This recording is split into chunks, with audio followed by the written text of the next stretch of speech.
Okay. Good morning, everyone. Welcome. I'm very excited to welcome you all to the second annual OHC Virtual Human Capital Summit, our Thrive HR. I am Kalada Holmes, the Deputy Chief Human Capital Officer here at AmeriCorps. I am excited to introduce Maylot Matthias, who is our Chief Human Capital Officer at AmeriCorps. Before we get into the introduction, I do want to let everyone know that AmeriCorps is a federal agency, and it is the federal agency that engages more than 5 million Americans in service through AmeriCorps and senior corps programs that improve lives, strengthen communities, and foster civic engagement through national service and volunteering. As the Chief Human Capital Officer, Maylot Matthias has supported this agency for the past 6 years by leading the strategic management of the agency's human resource programs and operations. Ms. Matthias has driven tangible results in talent acquisition and retention, compensation and benefits, training and development, HR strategy, performance management, and work-life programs.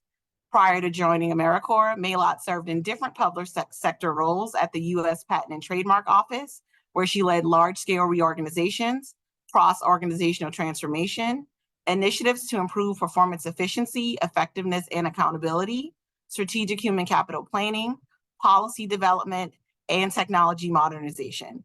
Maylot's career in human resources started as an HR intern at the U.S. General Services Administration, or GSA, where she later served as a human resource specialist for recruitment, placement, and policy development. Ms. Matthias earned a BA in economics from Virginia Tech and is an alumna of the Leadership Development Program at the Federal Executive Institute. So again, a warm welcome to everyone, and I will now turn it over to you, Maylot.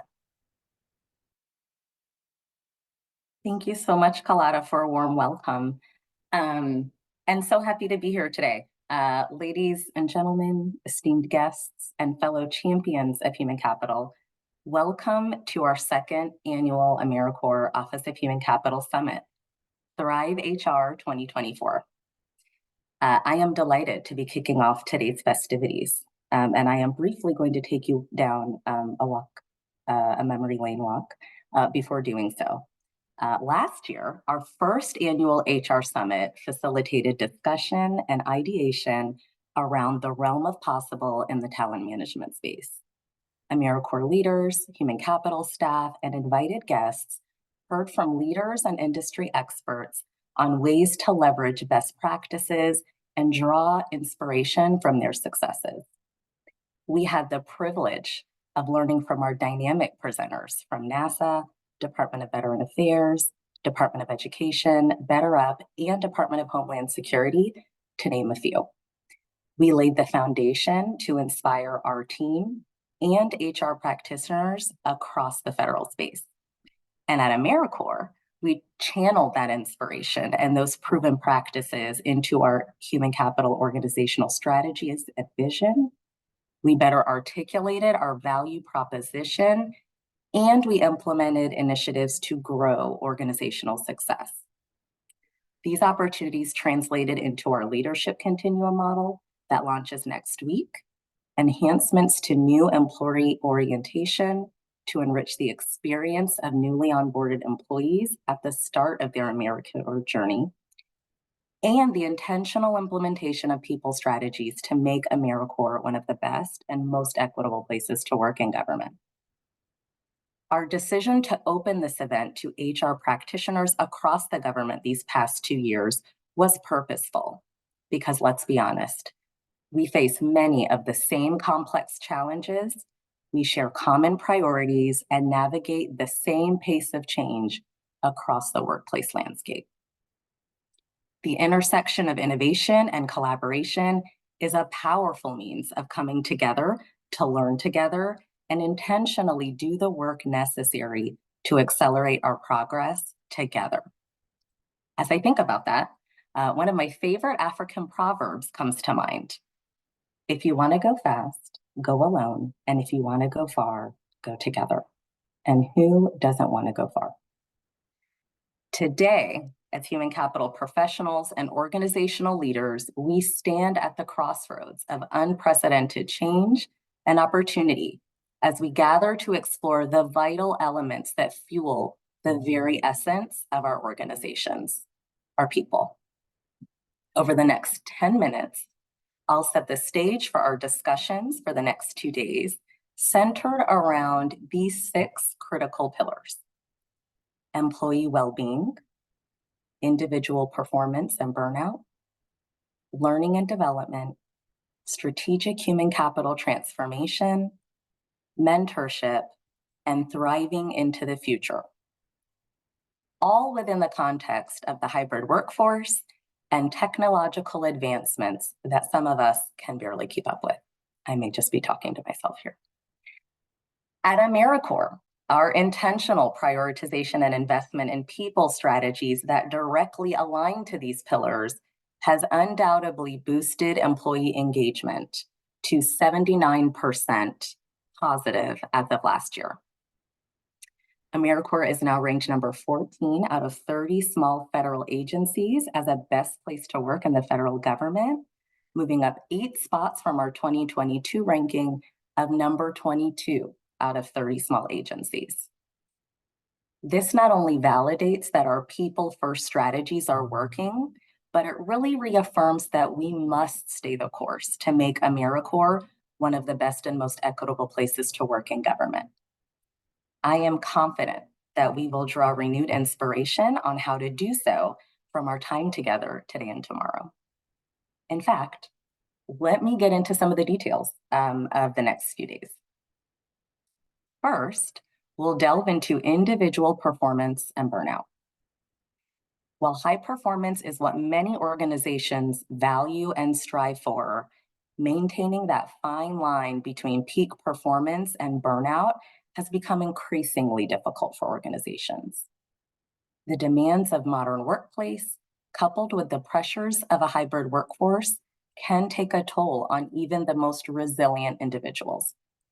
For organizations to thrive sustainably, it's imperative that we equip our teams with the tools and resources they need to thrive while maintaining a healthy work-life balance. Shortly, I'll introduce Ms. Kara Hardin, who will enlighten us all on the crucial role that mental health plays on employee engagement and well-being. Next, we'll hear from seasoned government executive Jeffrey Anoka and an industry leader from ServiceNow, Alan Sable, as they delve into the present and future of using AI in HR. The global race to adopt the power of AI is a growing priority for over 80% of organizational leaders, according to a recent Gartner study. Today, our panelists will explore how AI is revolutionizing HR practices, from talent acquisition to employee engagement, and share real-world examples of its impact.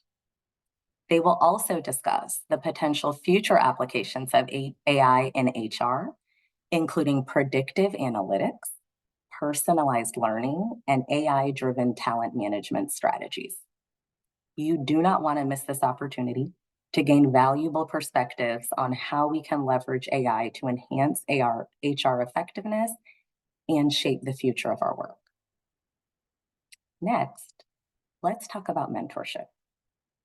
Mentorship is arguably the most powerful personal and professional growth and empowerment tool we have. Mentors provide guidance, support, and inspiration, helping individuals navigate the complexities of their careers and lives to reach their full potential. In the hybrid workforce, where face-to-face interactions may be limited, virtual mentorship programs play a pivotal role in fostering professional growth and development. I personally know I would not be who I am today if it weren't for the exceptional mentors who have and continue to invest their time, insights, and experiences into me. And some of my most rewarding career experiences have been mentoring others by planting seeds to their tree of success. In fact, just 2 weeks ago, one of my former mentees eagerly called me in the middle of her workday to tell me that she was being promoted to a GS-15 position.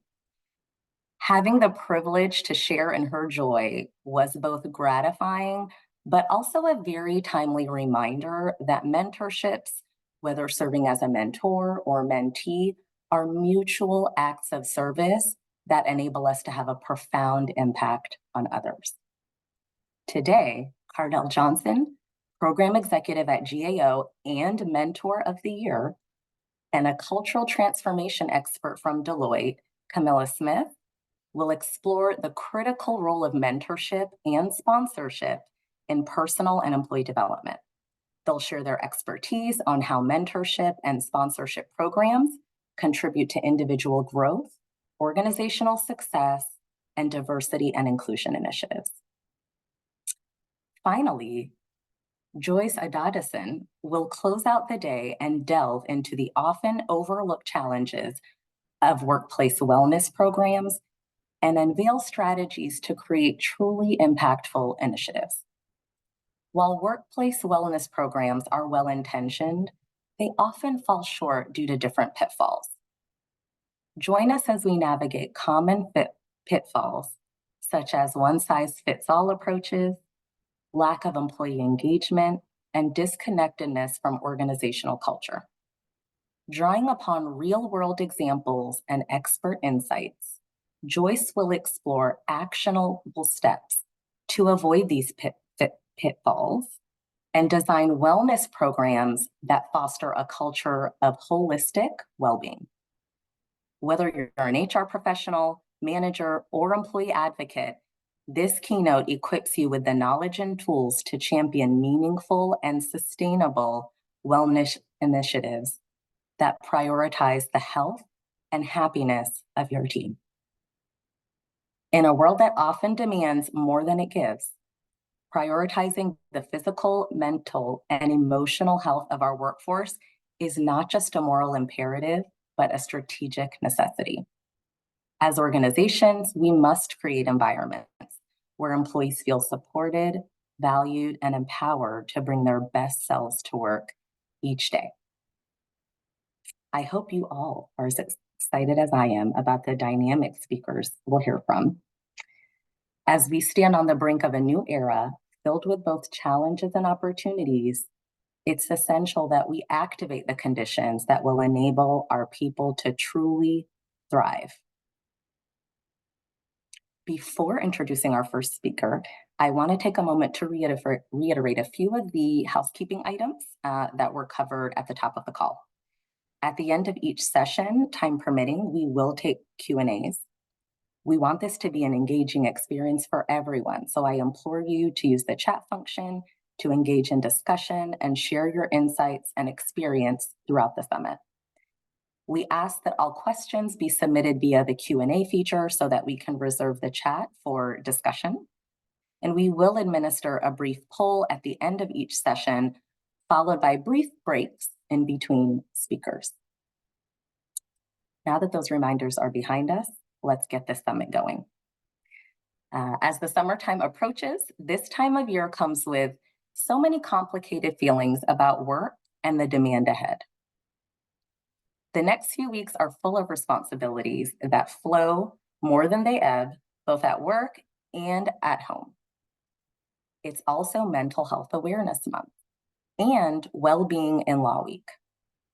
And we are committed to equipping you with emotional, psychological, and social support that will empower your growth.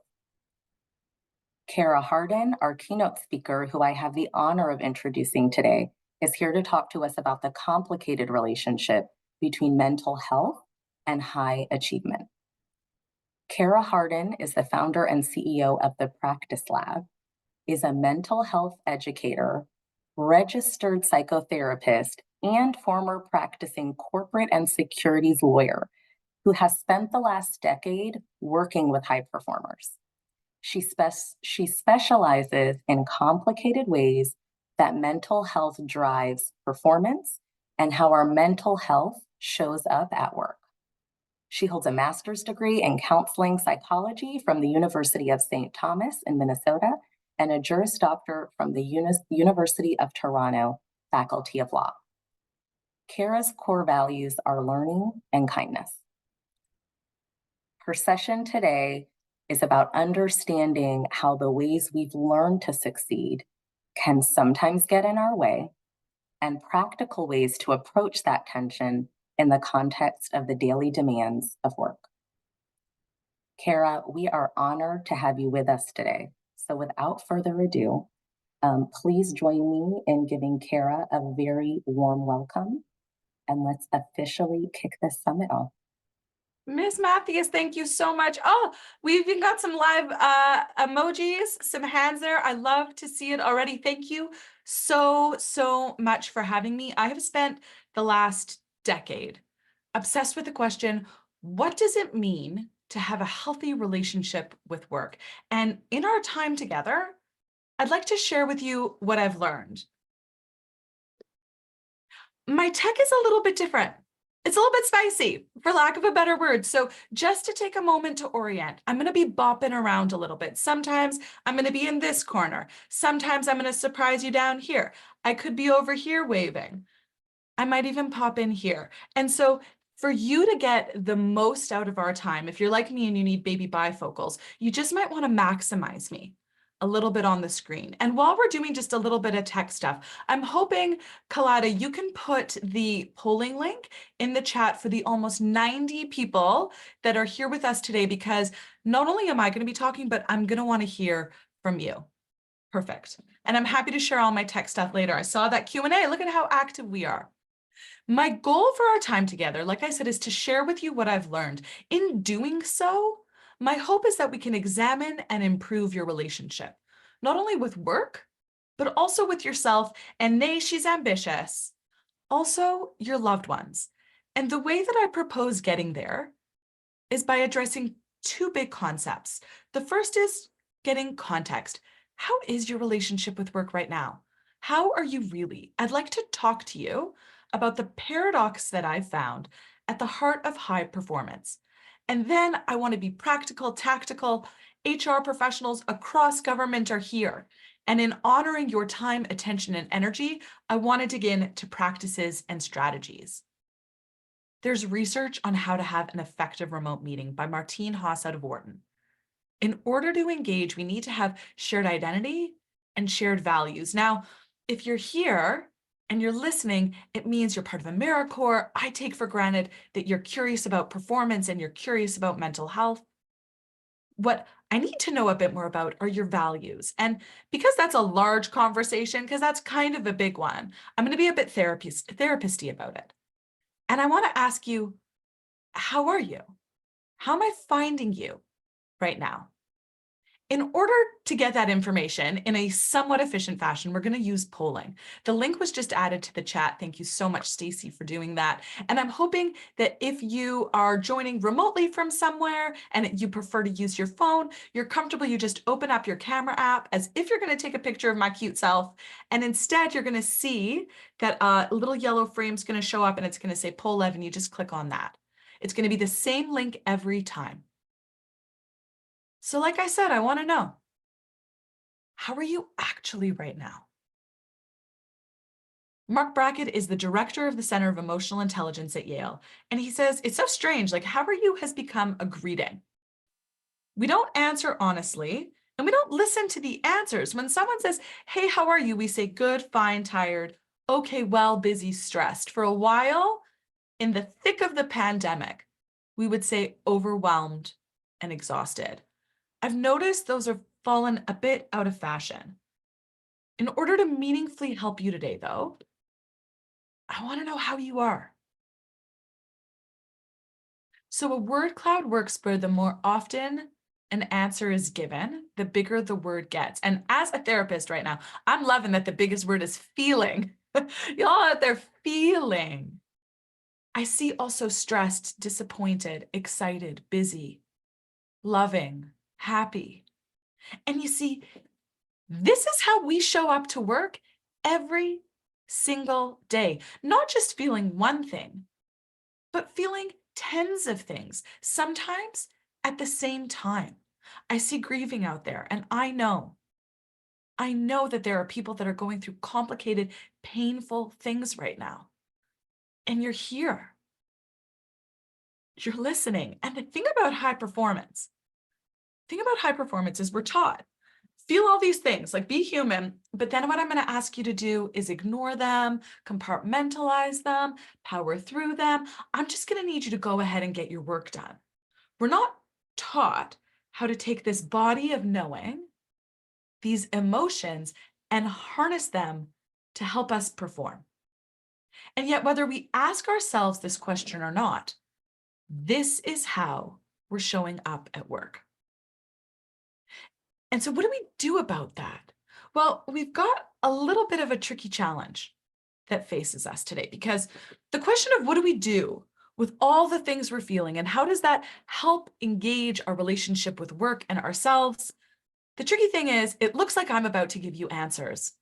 We are hoping I am going to give you answers, myself included. The thing is, I've never met you. Like, I'm looking here, I see Alexis, Cami, Dwight, Megan, William, Vita, Veta. Like, I don't know you. I don't know you. So it would be ridiculous if I could be like you who is dialing in. Number one, I respect that you're dialing in. Number two, here are the 4 things you need to do to improve your relationship with work. And it's true, as Ms. Matthews says, I come with a wealth of experience. I know how and why some people do the painful, the loving, the charming, the profoundly confusing things that they do. But because I don't know you, we're going to have to bridge what I know and what you know by continuing to gather data about you and your experiences, to individualize this as much as we can. And in order to do that effectively, I was going to say super effectively because I'm a high achiever, and effectively isn't enough. It's got to be on hyperdrive there, super effectively. You have to know a bit more about me.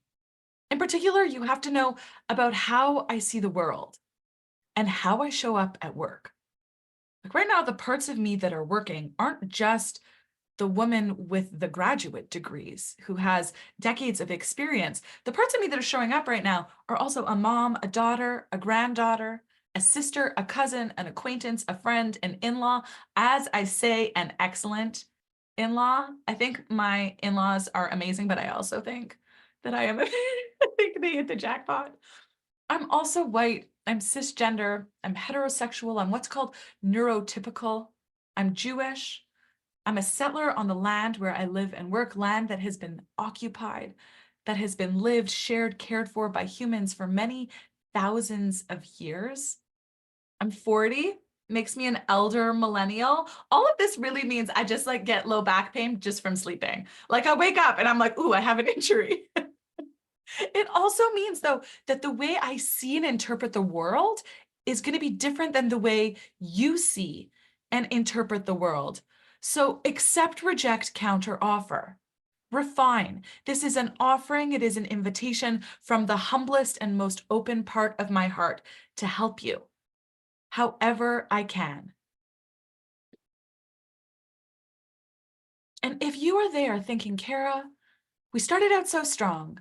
You gave me goals, you gave me a roadmap, and then you became a bit of a therapist and we started talking about feelings, and then you were into your intersectionality, and I think I've lost the thread. I'm feeling like, let's get back to our relationship with work a little bit. Can we get going? First of all, you make sense. And second of all, it may be that you are experiencing the paradox that I mentioned at the very beginning. A paradox is different than a tension. Tension is when you have 2 oppositional ideas. Should I stay or should I go? Should I stay or should I go? A paradox is when you have oppositional ideas that are interdependent. Staying helps me understand what's working and what's not working, so I'm better prepared to leave. Leaving, I am more prepared to leave when I have a secure job that helps me feel like I don't need to rush. You see, the very qualities that make us successful at work, the things we learned would make us successful, our drive, are also the things that lead directly to our dread. The things that make us successful are the things that makes us feel anxious, inadequate, lonely, and lost. I want to talk through it Because it tends, as soon as someone says paradox, we're like, oh boy, we're really in the existential world right now. We're really heady. So let's bring this down to a practical level. Over the last decade, I work with people that I call strivers. A striver is someone who constantly wants to be better and do more, who feels most safe, secure, and connected when they are meeting or exceeding expectations. They're the folks that are thinking this coffee is good, but it could be hotter. My Saturday is nice, but I kind of should be enjoying it more. Am I trying hard enough? Strivers are constantly seeking security by being the quote unquote best version of themselves. Now, that may or may not be you. So again, accept, reject, counter offer, just listen for your edges. The challenge we face as strivers with high performance is that from a very young age, we're taught to do what matters to others versus what matters to us. That's more and less nefarious.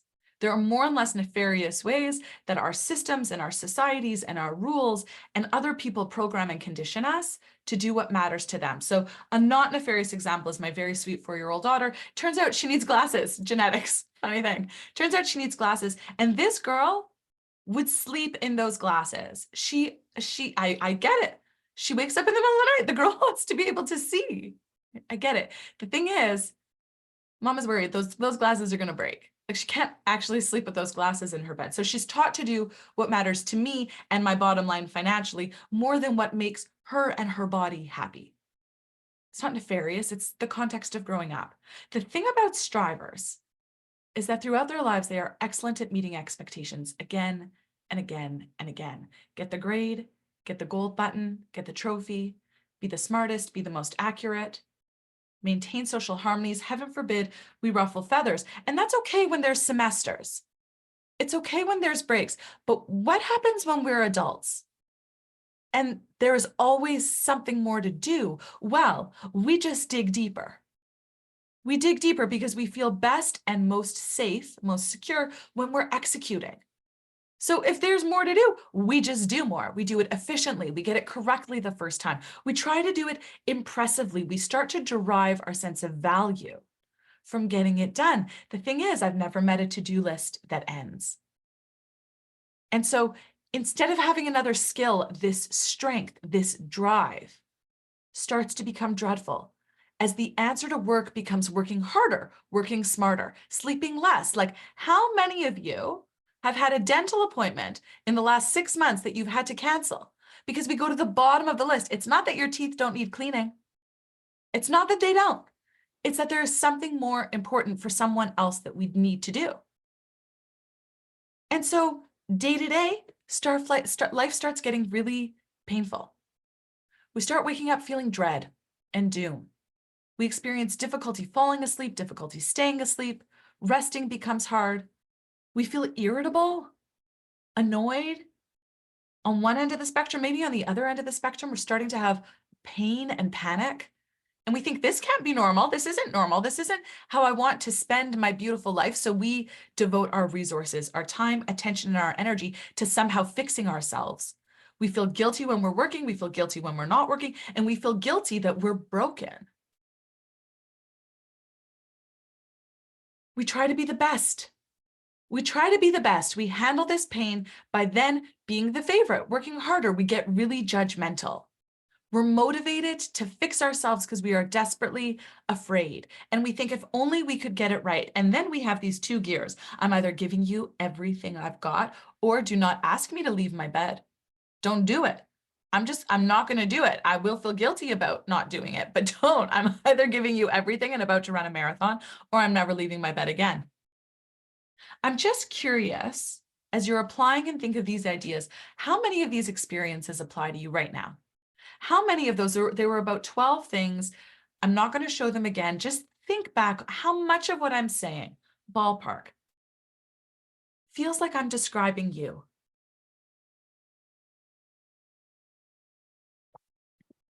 Quite a lot. Okay, now are you being a little bit of a striver about it?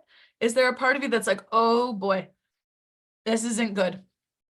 This isn't good. Or if you're not sure, you're fewer, potentially, you're just afraid to say it. You're like, oh, I'm 0 to 4. I don't know what this lady's talking about. You're not better or worse. This isn't a moral question. We are not assessing your ethical viability right now. We are just noticing how caught up in this interdependency you are.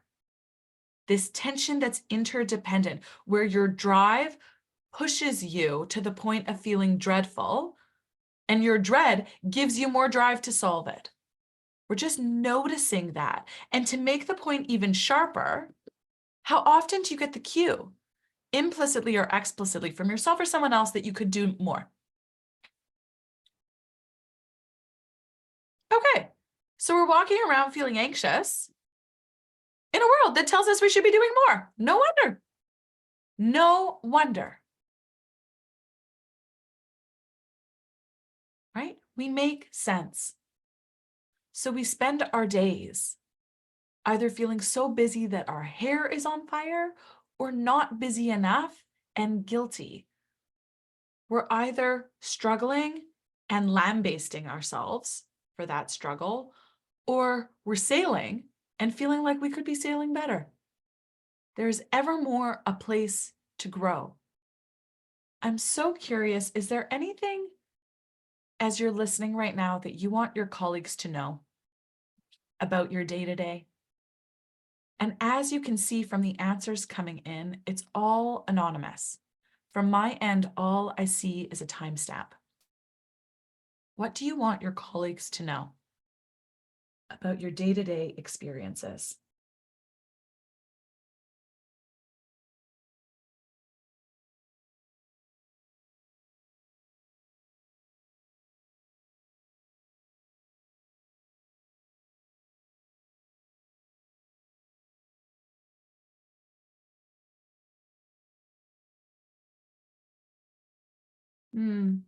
There's a caretaker crisis right now.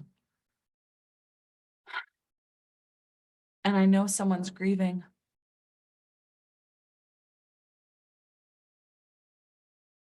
Oh my gosh. Grief is the most athletic of all of the emotions. Grief is the most athletic of all of the emotions, because at the same time that you feel hollow, gutted, and longing so deep that your core aches, you also feel profound love and gratitude. It's not one and then the other. It's that entire emotional cloud at the same time. I see here what I see in people everywhere as I work. It is the thing that as a therapist, I wish I could somehow what is it called? Introception. I want to intercept in your brain, like that Leo movie. I want to go into your heads and teach you what I have learned again and again. And it's this: people move as fast as they can, as best they know how, towards their own healing. You too. We are constantly moving as best we know how, as fast as we can, toward our own healing. Even, by the way, even when we suck, even when we are horrible, even when we are not doing as much as we think we should, we are trying our best. And this is how, my friends, we became the sad cat that needs a towel. This is how the Sunday Scary started. The 4 mental health challenges that I see facing strivers are using work as the answer to work stress, having drive push dread, and dread push drive, feeling like they can out-perfect the system and then being inadequate because they're human. And then feeling totally isolated and alone in their struggle and disconnected from what matters. It's partly this. So how is this paradox happening? Like, we have brilliant, kind, driven, smart people who are in this cycle of tension and opposition, and they can't figure out how to break it, or they know. For example, I know many of you, I just saw it come up, and Antoinette said it. She said it in the chat. She needs downtime. She needs rest. Like, you know what you need to do to make this different or to help yourself in some way. We know it, and yet we don't do it. We don't take the rest. We don't take the time. We don't do the exercise. We don't go to the dentist. And that's got to make sense somehow, because people move as fast as they can, as best they know how, towards their own healing. So how does that make sense? Well, it's partly this. The brain is 86 billion neurons, probably more. You're all very smart. So I don't know how that works, but bump it up a little bit for your geniusness. And it is constantly getting data from the world. And the way that it becomes efficient about navigating that data is it makes associations. The more often you think something, the more natural it will be to think that, the truer it will seem. So for example, if I were to say red, some of you might think luck, some of you might think stop, like red and stop. And now if I say green, you'll probably think go, because the brain is doing that. The brain is doing that thing that it does where it's making an association. And the thing is, the way that we are trained to associate is to problem solve and take ownership. We're trained to spend our lives seeing what could be better and what's wrong, as opposed to seeing what's good and right. It was a while ago now that my sweet husband, my dear friend, my partner, my life partner, my business partner, father of my children, saw I was having a hard time. And he brought me flowers. He did. And I want you to remember as I tell this story that I am a trained professional. Connection is what I do best. And I looked at these flowers, and the thing about them, very sweet, very sweet. The thing about them is they were open. Like they were all open. There wasn't even a one closed one. They were all open. And because I am a striver, I looked at him and said something to the effect of, this is really sweet. And like, they're all open. They're open. And it was kind of a waste of money, because when you buy open flowers, like they're going to die soon. So you shouldn't have spent our money this way. I can report to you. I have no idea what he said back, but I have yet to receive flowers again. Yet to receive flowers. The thing is though, you cannot come for me about seeing open flowers and also expect me to be lead executive officer of a mental health education company that launched in a pandemic. 18% of first-time small business owners succeed. I succeeded so hard that I was able to hire that man. Don't come for me about the flowers and then get angry at me about them without seeing how that type of problem solving leads to my success. It's a paradox. And we are conditioned as strivers to be successful in a very particular way that may or may not include your preferences. We're taught to achieve status, wealth, and influence, to work hard and smart. We are taught that we are valuable when we are producing, and that rest is for when work is done. Like, why put off for tomorrow what could be done today? Why do that? That would just make you lazy. And by the way, if you feel at all uneasy about any of this, that's also your fault. You should be happy. And if you're not happy, I want you to journal about it, have some prompts, do something, like fix yourself. And so we wonder why we walk around the world with a part of us that is constantly driving towards contribution and production, that looks at open flowers. And instead of being able to see and shift gears from task-oriented to information gathering and loving, we're stuck.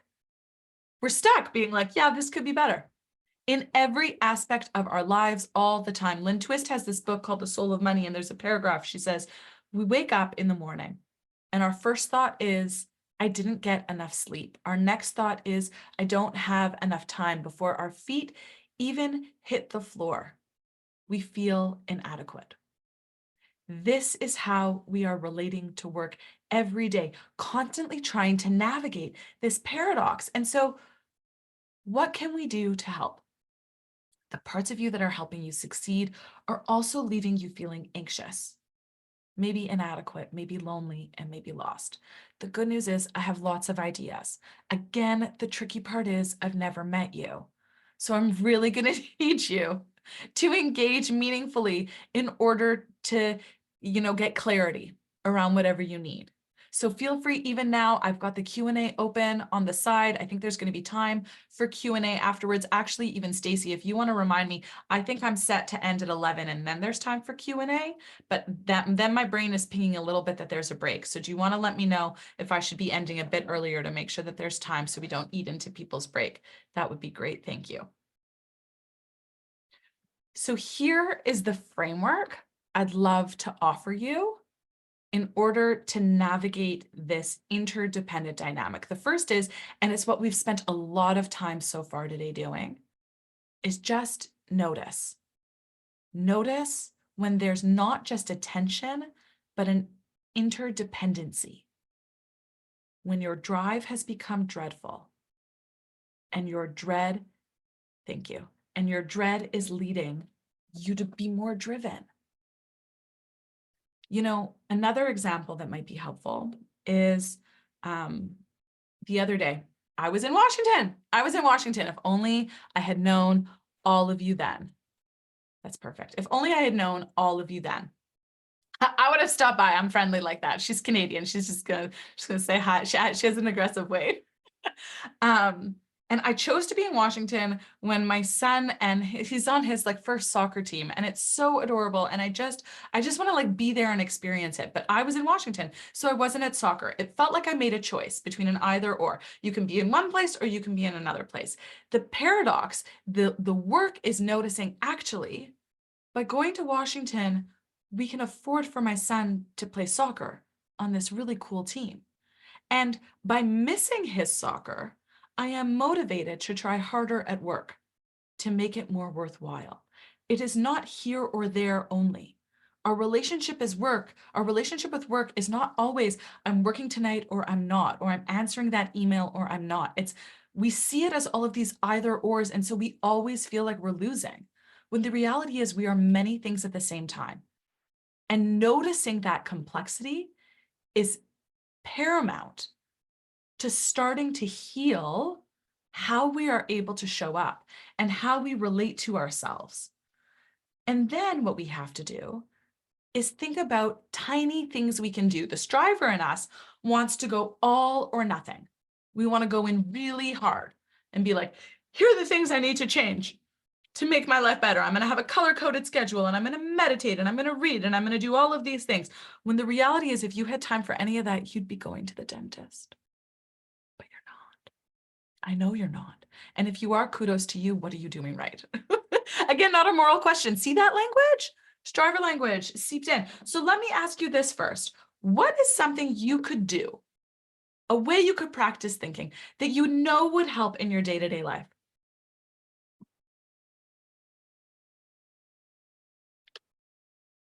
What is something? No right or wrong answers. It's the thing you know. You come to every one of these talks and you're like, what could I do?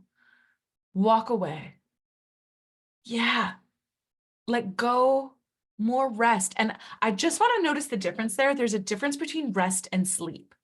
Rest is the answer to tired. Sleep is the answer to sleepy. Sleepy is when your eyes are drooping and involuntarily your body is like starting to nod off. Rest is the answer to tired, and rest is sometimes very active. I know, I hate to be the bearer of this news. Rest is sometimes having dinner and then going for that walk. It's getting up off the couch and putting on some music and dancing. Rest is sometimes calling the friend as opposed to texting them. It's putting social media away and grabbing that book that has been on your shelf under the pile of books that you've been telling people you've been reading, but it's just actually you've been glancing over it. Having a plan for the day. Meditating. Finding time to do more of what you love. So you know the things that you need to do. Now what we need, taking time, having time management. These ideas, they make sense. And in order to implement them, we need to make them bite-size. Because if there were a way to just impose this whole hog new structure on your life all at once and have it be sustainable, you would have done it already. So for example, I know that running is excellent for my mental health. I am not a talented runner. I get injured. I complain. I actually think of myself as like a low-key shuffler. Like if you're walking normal speed, I'm running next to you shuffling. I am. And the thing is, I started that simply by putting my runners on. I just would put them on and I'd walk around the house in them. It was tiny. It was tiny. It's been 4 years. Last summer I did a 10K. It was so taxing. I had to put the runners down for a little bit, but I do think I'll pick them up again soon. Like think really, really tiny. For example, can you change your background? Like if you said you want to get outside more, you want to spend more time off technology. Instead of scrolling on social, can you scroll through photos in your phone? Or could you just look at this? Ethan Cross has research that simply looking at pictures of nature can help us calm. I also once had a striver say to me, "It's a shame those rocks are blurry." I think it's so funny. Can you notice this? I want to also give you one exercise because I know a lot of strivers do have difficulty shifting into sleep at night. And so one thing that I do to help my body know it's time to sleep is I put my phone away. I do, but I have a very an easy relationship doing that. It's been years of me learning to put my phone away. So I put my phone away, but that might be something to experiment with. And then you put your hands behind your head like this, and you don't move your nose or your chin. You just move your eyes over to one side. And then eventually it happens quickly for me. You sigh or you yawn. I don't want to yawn all in your faces. Ugh. You sigh or you yawn. It took me about 3 or 4 minutes the first time for that to happen. Face forward and then eyes to the other side. And then a sigh. At night, you want to do that before you go to bed or as you're in bed to shift your body into sleep. Even right now, my body's like, "Ooh, it's like it's time for sleepiness," because I've been doing it for years. But no, we're still working, body. We're still working. So we want to do small things like that to start to shift our relationship. To start to shift our relationship so we're paying more attention to our bodies, but we're able to do things more often. And then over time, we start to make space for our complexity. So we're going to notice the interdependencies. Take the thing that we know we need to do in some way that attends to us and make it so tiny that we can start doing it. It's so tiny that you can lie in bed at night and just start doing it. And over time, it becomes a 10K. Over time, you can sit with the full complexity of that word cloud of feelings and understand that you make sense and what to do with that data. Whenever we catch ourselves in the paradox, we want to notice if we're powering through. Notice if you're being hard on yourself, if you're disconnected from your body. The thrust of today was noticing. And then using your expertise to identify a tiny practice that can help when you're feeling off. Are you hungry? Are you sleepy? Do you need to move? Are you grumpy? Just notice a tiny thing. Like if you're grumpy right now and you're sitting there with your shoulders like earrings, like your posture could help. Something tiny that doesn't feel insurmountable, that doesn't feel like it's so big that you can't even fathom it. And in the moment, can you just reach for it? Can you allow yourself to do it? Over time, all of those tiny things will build into different practices. Because right now, your strongest muscle for dealing with discomfort is powering through it. And what we're trying to do is notice discomfort and then give you a choice. All of the parts of you belong. I would never want to take away your power through. Just like I would never want anyone to take away the business I've worked so hard for from my power through. I also just want to be able to enjoy my coffee on a Saturday without feeling like I should anything.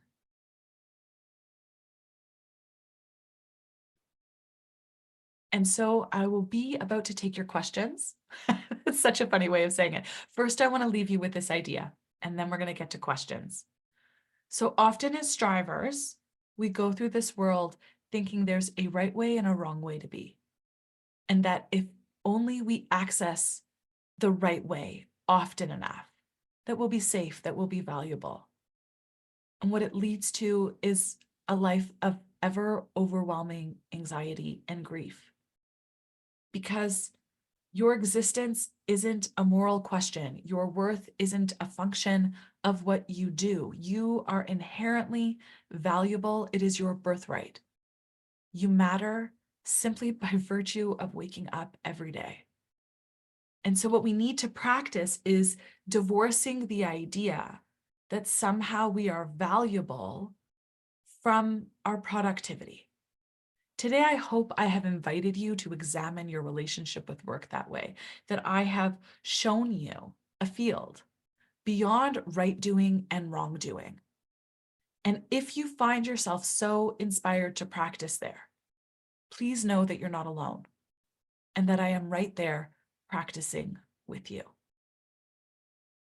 I would love for you to engage and follow my work. I do a lot of my thinking out loud on LinkedIn, and I would love your questions. Who has questions? Who has questions? Oh, thanks for the emojis.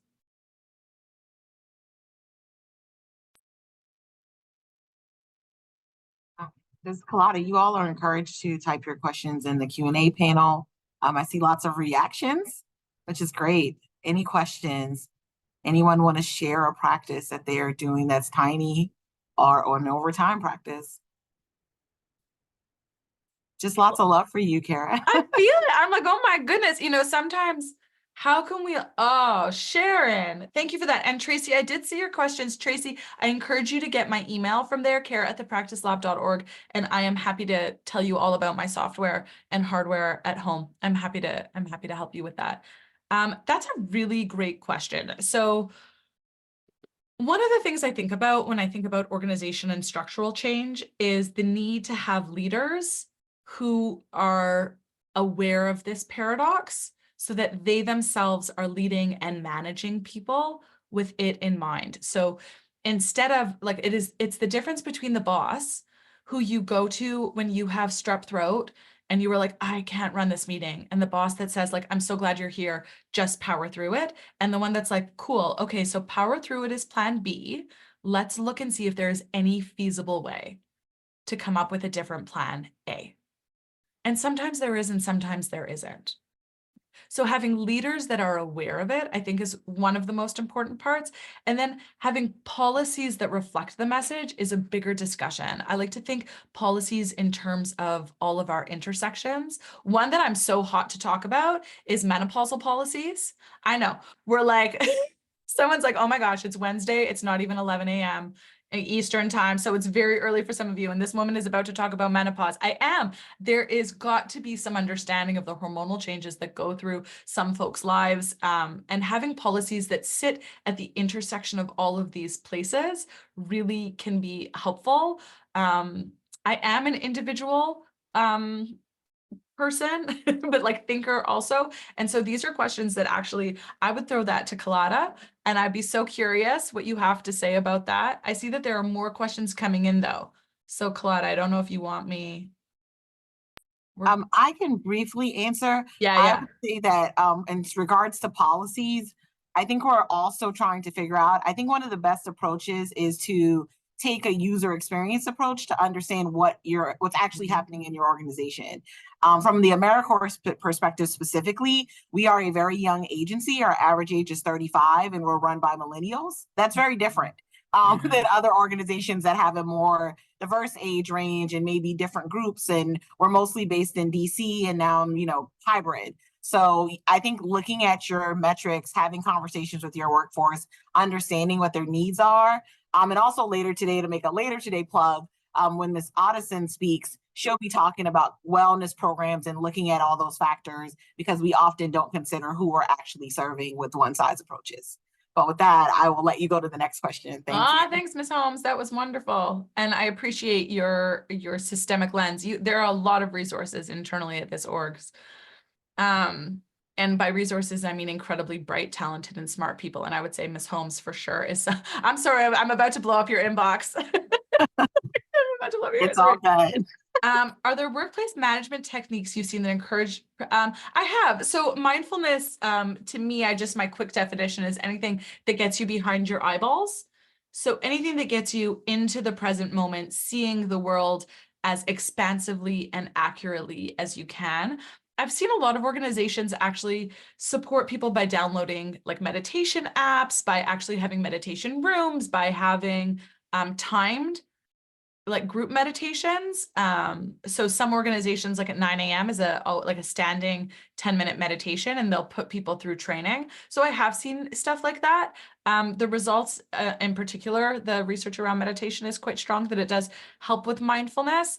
The skill though of expansion, like being aware of that tension, what I find with strivers is we learn so quickly now that I have mentioned it, it's just going to take some time to figure out the interdependence. Like you're going to see the tension, and the mindfulness practice has got to be something that says, and how is this interdependent? How is A fueling B and B fueling A? But trust that if you are confused or facing an either or of any significance, there's likely a relationship there. Being a minority, yes. 100%, I would say that's another, our intersectionality impacts this profoundly. In a world that says you are most valuable when you're white, affluent, middle-aged, affable, extroverted, neurotypical, athletic, heterosexual, for sure, it is constantly, I was gonna say a struggle, but that feels too vague. It's programming and conditioning that you are constantly having to check and override in a society that doesn't reflect back or validate your accuracy or your assessments. It is constantly not a challenge. It's like an uphill battle. It's a profoundly uphill battle. And it's only recently that white people, including me, are aware of that. And of course, our intersections exist across race, sexuality, age, gender, like it's all over. And so where I sit is you matter and humans have dignity.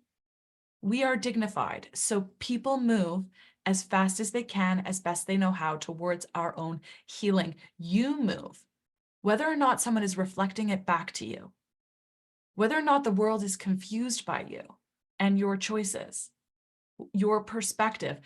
It's easy for me to say. The thing I know that I hope you heard today is you are moving as fast as you can, as best you know how, that you are the expert on you. How do you work past this? I hope that's helpful. And I really appreciate you bringing it that lens. I'll take two more because I don't want to eat into your break, and you can always, I love being a resource. So you can always reach back out to me. How do you work past leaders who are not aware and supportive? The unsupportive leader that makes you show up when you have strep. So I think actually, again, Ms. Holmes and I talk about this. We talk about this on an episode we did recently of Your Work Auntie. So it's something to consider. The big idea that I would say is you constantly have choices. And this means like if you have a boss that's not aware or supportive, you have some data to gather. You have some data to gather about what is keeping you in that role and boundaries that you can set for yourself. A boundary isn't something that needs anyone else to do anything. It's something that you do for yourself. So for example, in that strep example, if you have a boss you know is unsupportive, the boundary is, I am giving this presentation and then leaving. I'm not answering questions, or I'm giving it virtually, or we are rescheduling this. Like you set the boundary. It's something that you do that you don't require someone else. It doesn't require something of anyone else. They would have responses and consequences. It might be hard and uncomfortable for them, And as you're gathering that data, you're setting boundaries to protect yourself. Now, it may be that the boss just needs a bit more education. And you can say, hey, like I just went to this summit and it's been so amazing and I'd love to watch this. Have you seen this talk? Or they might say, oh, like I saw Miss Matthews's introduction and I'm so excited about that AI talk and I have so much more I have to learn. I listened to Kara. I really want to engage differently. Like trusting that they are doing their best too, even though they're not supportive and gathering data to make decisions. And then do I know of any workplaces working on, oh, that's really interesting. I don't, Tracy. You Yes, know and what I though? can join a little bit there. I can help a Yeah, little. please. I actually am I forgot what they call this, but I'm a Mathis Collada Holmes speaking. I'm an instructor of polarity management. I got certified over a decade ago. And the instructor lives in Michigan. He's actually really nice and will come to your agency for a very low cost if you reach out to the man who developed it. But Dr. Charles Barber at Department of Energy is also familiar with polarity management and uses that, and I've also introduced it at Department of Army. It's actually included in some DoD leadership courses, and they've done some work with it at EPA. So there are a couple of federal agencies who have done polarity mapping. Also, City of Charleston, if you want some government cases, has done their entire strategic plan using polarity management. It takes a team. Of course you have. Of course you have. I was just going to mention the two Harvard writers that are their book Both and Thinking. I think it's Wendy Lewis and Marianne Smith, but it could be Wendy Smith and Marianne Lewis, but it's called Both and Thinking. And they have some really interesting ideas in there. But Ms. Holmes's answer was much more helpful. No, there's a lot of great resources, and thank you so much for sharing. And thank you all so much for questions. If there's any you have later or think of, I'll definitely share with Kara, and she's happy to answer, very responsive. It was such a pleasure. From the moment I met Kara, I was like so blessed to hear from her and sharing her wisdom and shared experience. And I think that's something we all definitely got from this as well, is that we're all having a shared experience, or many of us are experiencing this performance paradox. And so leading with kindness is something that I hope we all also took from this as well, because we're all experiencing some level of overwhelmness or some feeling, because everyone's living life and different things. Also, I hope you all were able to take away from her the tiny noun and overtime practices, because the high achiever in us wants to do the complete overhaul. But I think we all have those New Year's resolutions and other things that are an example of where that wasn't as successful, but continue to set boundaries, be confident, manage your needs. And then also I shared the resources in the chat that Kara shared with me for you all. There's many great books on sleep, structure, rest, and recharging. But Kara, I thank you so much. If you hang around in the chat, I'm sure people have other questions, but if not, thank you so much. And AmeriCorps really appreciates your contribution to the Thrive HR event. It was a pleasure. I'm humbled. Thank you so much for making it happen. Thanks everyone for your precious time, attention, and energy. Yes, thank you. And with that, everyone, we'll go on our first break of the morning. Please stay connected to the Zoom so you don't have any challenges getting back in. There's also a poll that just popped up where you can talk about how the session was for you. And then we'll come back at 11:15 with our first panel, Innovations in HR, Harnessing AI for Strategic Advantages, with Jeff Anoka and and Alan Sable. So look forward to seeing you all at 11:15. Thank you again, Kara.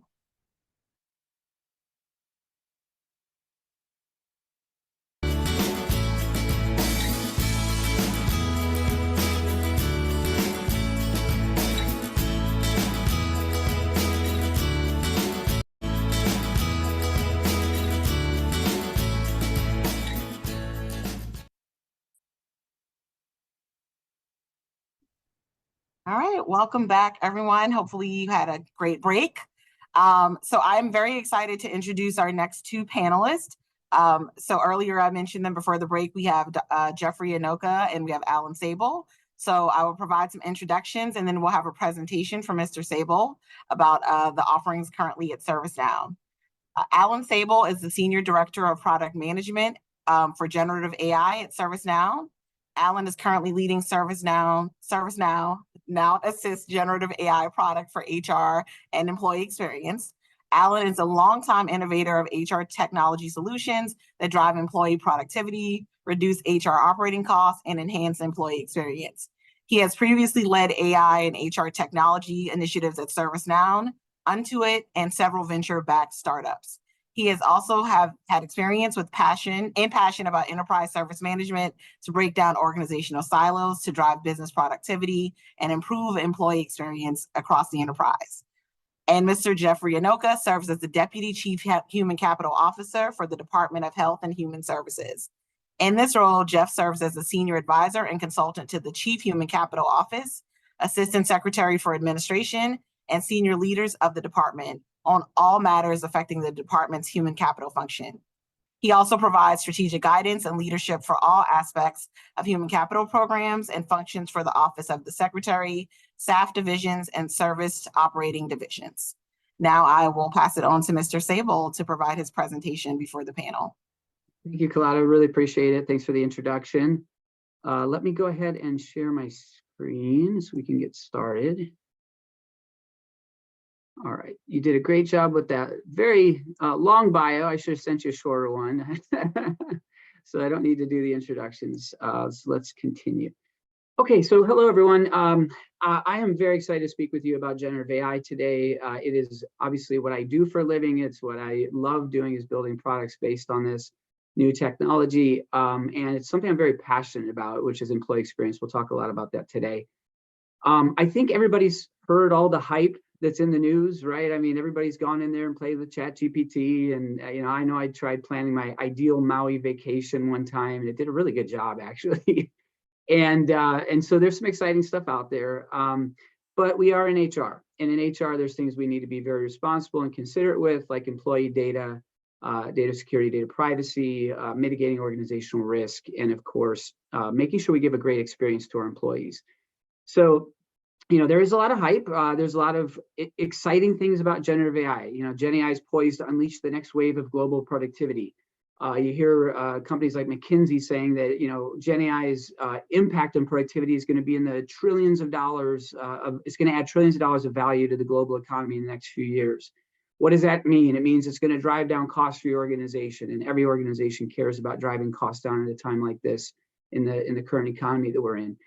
But today, what I want to focus in on is really not as much on the productivity and the cost savings. I want to focus on employee experience and the transformational nature of Gen AI and what it can do for us, and redefining how employees interact with our organization and how they get the answers to their questions and the ability to just do their jobs more effectively and also manage their personal affairs more efficiently as well. So the perpetual problem in HR tech has always been the same. It's been, as long as I've been in this industry, it's been the same. There's all these disparate and disconnected HR systems, and that leads to inconsistent employee experiences where employees can't find what they're looking for. They get frustrated and they don't want to use your HR tech anymore. So, companies invest all this money in these new technologies, but at the end of the day, they don't get adoption, and there's minimal benefit delivered to the actual employee who are trying so hard to help and give services to, or help them grow in their careers, or whatever it is we're trying to do for them. A lot of times it just doesn't happen because we have this hodgepodge of disparate systems that are all kind of separate experiences. So what's really great is with generative AI, we feel that this is finally the technology we've been waiting for to actually solve this problem. I know we've tried solving it in other ways. We've tried creating experience layers. We've tried integrating systems. We spent a lot of money doing these things. But at the end of the day, the experience still wasn't there for the employee and what they were looking for. So when we think about what Gen AI is and why it's transformative, I want to talk about this for a minute. With these new large language models that are out there, we have something that we've never had before. We have an AI capability that can actually understand human language intent. It knows what the employee is trying to accomplish, whether they're trying to take an action or get an answer to a question. It understands when a human says something in whatever language it is, it understands the intent. What is this employee trying to achieve? The second thing is Gen AI is able to go out and retrieve data from multiple data sources and combine those together to give the best and most relevant and personalized answer possible to the employee. And third, it can then respond back in a way that's very human-like and natural that employees can digest, understand, and then kind of enjoy the experience. That's why we all like playing with ChatGPT, right? It's kind of fun. So this is really a new technology. And in the past, there was so much investment trying to create chatbots, and it was very complex to build the chatbot because you had to know about natural language understanding and utterances and topic flows and things that HR just doesn't want to spend time on, right? It doesn't necessarily always understand. Well, now we have something that's much simpler to implement, something that really can help employees get what they're looking for. And that's very powerful. Every company really does at this point have to have an AI strategy because the world is changing around us. And there is more than hype here. I'll talk about the hype in a little while, but I do think there is some hype as well we need to be careful of. But the world is changing. And what we're seeing today is across the entire globe, global executives, boards of directors are putting enormous pressure on departments like IT, HR, and others to drive down costs, to use Gen AI to drive efficiencies, operating efficiencies in the organization.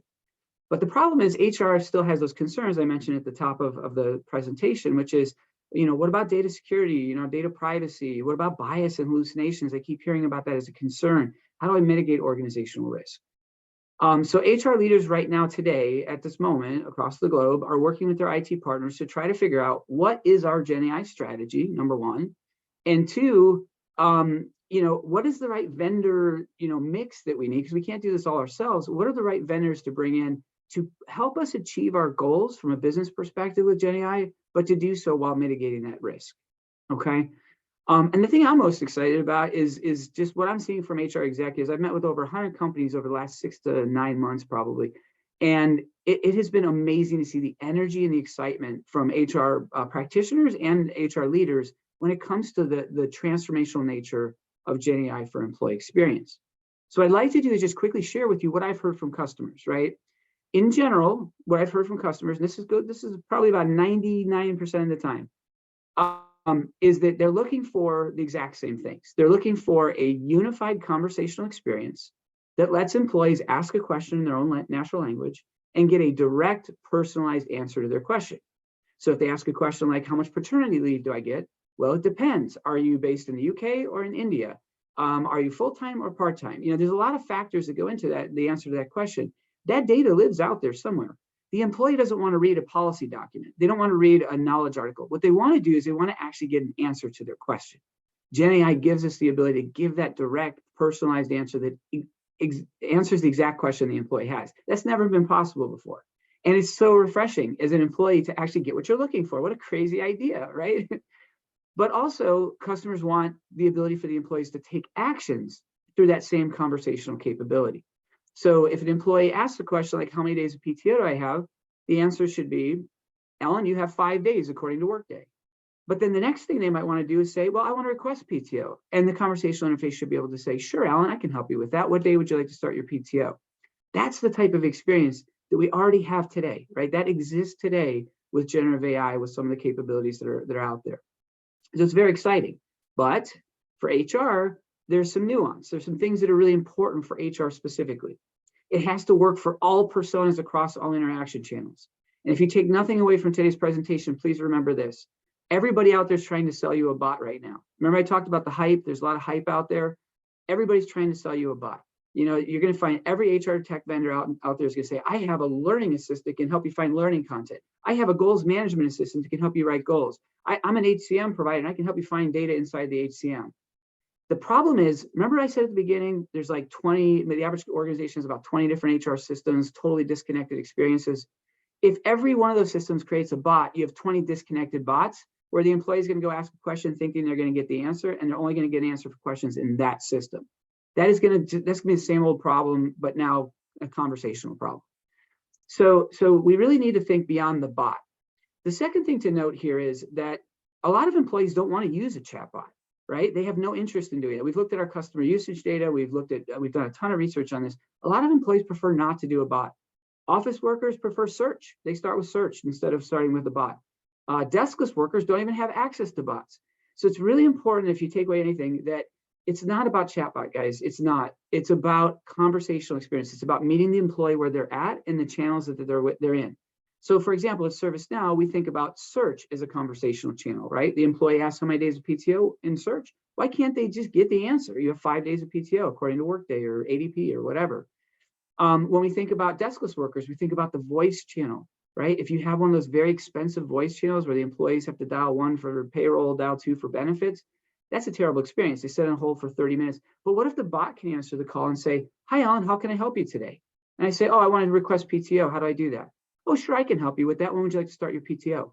The bot can do that, right? And that's something that we're investing in at ServiceNow. So we already had the conversational interfaces and things like search and Microsoft Teams and other channels for office workers. Now we're investing heavily in deskless workers, and HR has said that's really important to us, right?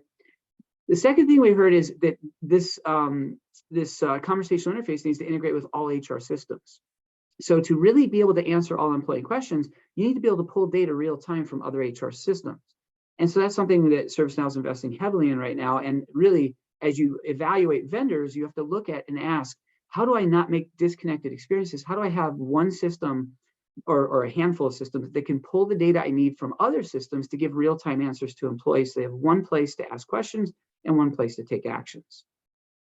We've also heard from customers they want this to be proactive. So for example, why wait for the employee to have a problem for the conversational interface to engage? Why not bring the employee the answer proactive? So they're going through onboarding. What if they get a proactive prompt that reaches out to them and says, "Hey, Alan, how's your onboarding experience going? Do you need anything? Do you have any questions? Is there anything I can help you with?" And the employee can say, "Oh yeah, I hurt my arm. I need an ergonomic desk." And the bot says, "Sure, I can help you order one of those. Let me show you the different desks that are available." So that's all possible today.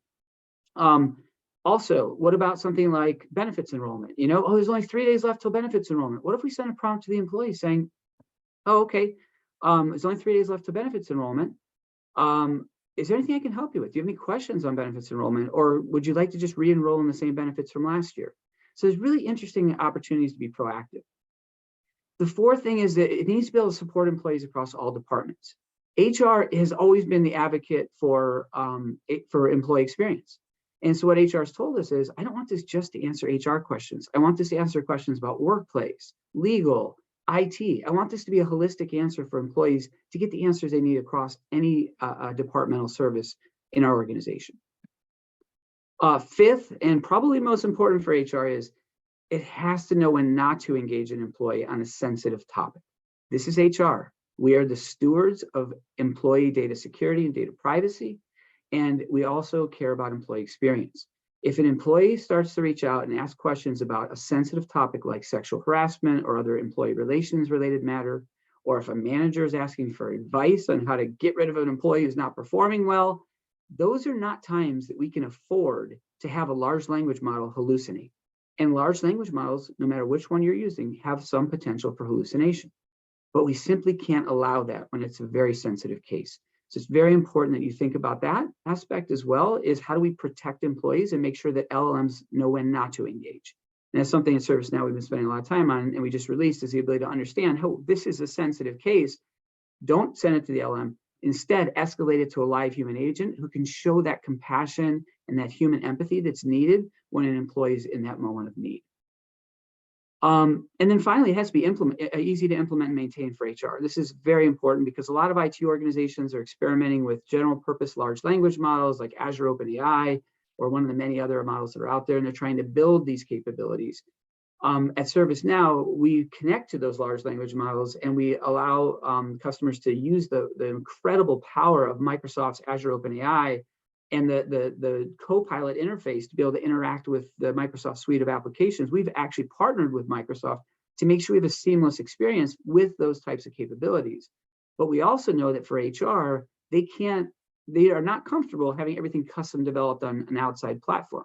They want out-of-box capabilities that allow them to answer employee questions without having to write any code.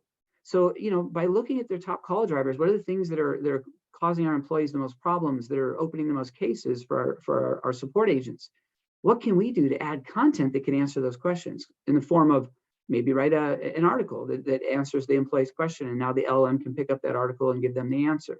Maybe it's creating a basic action that they can take where the employee can now do the thing they wanted to do. So we really have focused on making sure that HR can take control of their own destiny and has those out-of-box capabilities to be able to really use Gen AI and use it to solve employee problems and do it on their own without a bunch of dependencies on IT. So last thing I'll mention is there are these things called large language models. I mentioned it earlier. There's general purpose models like Azure OpenAI, an excellent model for a wide array of business problems. We do partner with Microsoft, and we give you the ability, your IT teams, the ability to pull in the greatness of Microsoft's general purpose models to solve business problems, right? And there's a lot of business problems that are going to be solved with Gen AI, and your IT team is going to be very busy.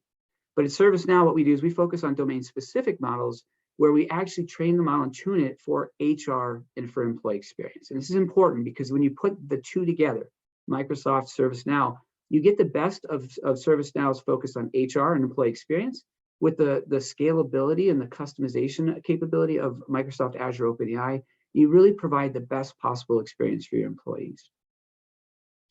Finally, there's some things that need to be thought about as we go down this journey of, who do we want to work with for Gen AI? Every vendor is going to have an offering, as I mentioned to you before. And I just want to make sure that I point out that it's up to you as HR practitioners to ask the right questions and make sure that it's not just some vendor who's plugging into ChatGPT, sending your intellectual property and your employee data and hoping for the best result and not knowing if that data is secure. So I've put together this checklist. I'm not going to have time to go through it today, but this is a great checklist about intellectual property and employee data protection. How do you do that? What are some questions to ask around transparency for both the employee and for you, knowing who you're working with? What kind of security and infrastructure requirements are needed? So we're going to send this as a handout after the presentation as a follow-up. But I want you to have this as a starting point to just start thinking about those questions you want to be asking your partners in IT, legal, risk, and when you think about compliance. These are some good questions to ask the vendors you're working with to make sure that they are in fact able to answer these questions. If they cannot answer these questions or if they will not provide transparency, that is a risk that you should keep in mind. So anyway, that's all I have time for today. I hope this was helpful, and I think we're going to move into the Q&A then. Yes, thank you so much, Alan, and I see Jeff's online as well. Thank you so much for opening up the presentation. It sets the framework for some of the language we'll be using. Looks like I was muted, sorry. We'll also be setting, this helped to set the framework for some of the discussion we'll be having. So the first question I have is, what are some current use cases in HR, in addition to the ones that Alan described today, and how are they transforming traditional HR processes? So for this question, I'll start with you, Jeff. Have you been using AI or seen the use of it in your practice? So before I go in, I always like to thank the colleagues for taking the time to join this type of session. This is an investment in your careers, and so I'm grateful that you guys have decided to join today. And I also thank an HR professional whenever I can, because HR is thankless work. So I'm going to thank you for joining us. But how are we using, or how have I seen it used? We are starting to use it more in employee self-service. I think Alan touched on it a bit, but just very high level questions, things that would normally require an HR professional to stop reviewing those mountains of resumes to answer a question about when will the cert be issued. AI has been able to help us with these types of things. People will put in a question into ServiceNow or into our ticketing system. And, if it's a question like that, there's an immediate answer that's provided. And that helps us in two ways. One, it allows for us to keep focused on, the task at hand, but it also increases our responsiveness and our ticket closure rates. We've also seen people using AI to process personnel actions. So for us, we've been able to use bots, and Alan touched on bots, but bots essentially to go in and process, very high level personnel actions. So name changes, within grade increases for batches, that have been vetted by, an HR professional. And we have found that it has saved us hours, countless numbers of hours. While at USAID, really good example there, when we were processing awards, we deployed the bots to process awards. And these are disparate awards that our bots were able to go in and process quickly. And this allows for 1 or 2 professionals to keep eyes on the technology, but it moved a whole team to continue its focus on other activities. And so it allows for the team to be more strategic. And so those are some examples of how we use it. I will just add one more quick one. Some other organizations are using it to develop job analyses or position descriptions. And so the possibilities are endless in this space. I think it's the inputs, us, the human capital, will drive, what these end up being for us. Thank you. Alan? I just have a fun one that I like to share with people. So I agree with everything that Jeff just said. I'm going to go a little bit more forward leaning on this, because this is just something that I'm very passionate about. I remember, I used to work on the inside. I wasn't building the software, I was buying and implementing the software. And we spent like a year and a half building out something to replace our applicant tracking system for a specific use case, which was, how do we help a manager post a job requisition, right? Because these managers are busy, they're frontline managers out there running our business, and they would spend 45 minutes in an applicant tracking system just trying to post the job rec. They'd end up opening a ticket because they're like, I don't know what my cost center is, right? Now imagine transforming that experience with Gen A. Just imagine this experience. I'm gonna describe it to you. And it could be through any channel. It could be through chat. It could be through a chat-like search. It could be through phone or whatever. But now imagine this: the employee, the manager types into the bot and says, "How do I open a job requisition?" And the bot says, "Oh, Alan, I can help you with that. Is this a new headcount or a backfill?" "Oh, this is a backfill." "Okay, is this backfilling Alan Sable? Looks like he's got an end of service date at the end of the month." "Wow, that's really cool. Yeah, actually, it's backfilling Alan." "Oh, great. I've copied over Alan's job title, job code, job family, job function, and job description, as well as the cost center. Is there anything you'd like to edit? Or would you like to go ahead and submit this into the ATS," right? So just think about that. That is the kind of experiences that are available and possible today if you use generative AI the right way. And so there's some really cool experience transformation that's coming across all personas in the HR world, to include hiring managers. Well, thank you both. And I think all of us, there's many HR practitioners, as you said, on the line. And I would love to ask you all the question to enter in the chat. How many hours per week do you all spend individually answering questions? And I think at the end, we'll do some quick math, because we would save thousands, probably millions of dollars across the federal government if we all had some sort of resources available to enhance not only the employee's experience, but also reduce the questions coming directly into our inboxes and phone lines. So at your leisure, just answer in the chat and we'll check back later. The next question I have is, how can AI be utilized to streamline, and I think, Alan, you technically already started this a little bit with your response, but to streamline the recruitment and hiring process from candidate sourcing to onboarding? Oh, okay. Yeah, I mean, I guess I started that. I use that as one example, but when we think about the candidate experience, how do we answer candidate questions as they're going through the process?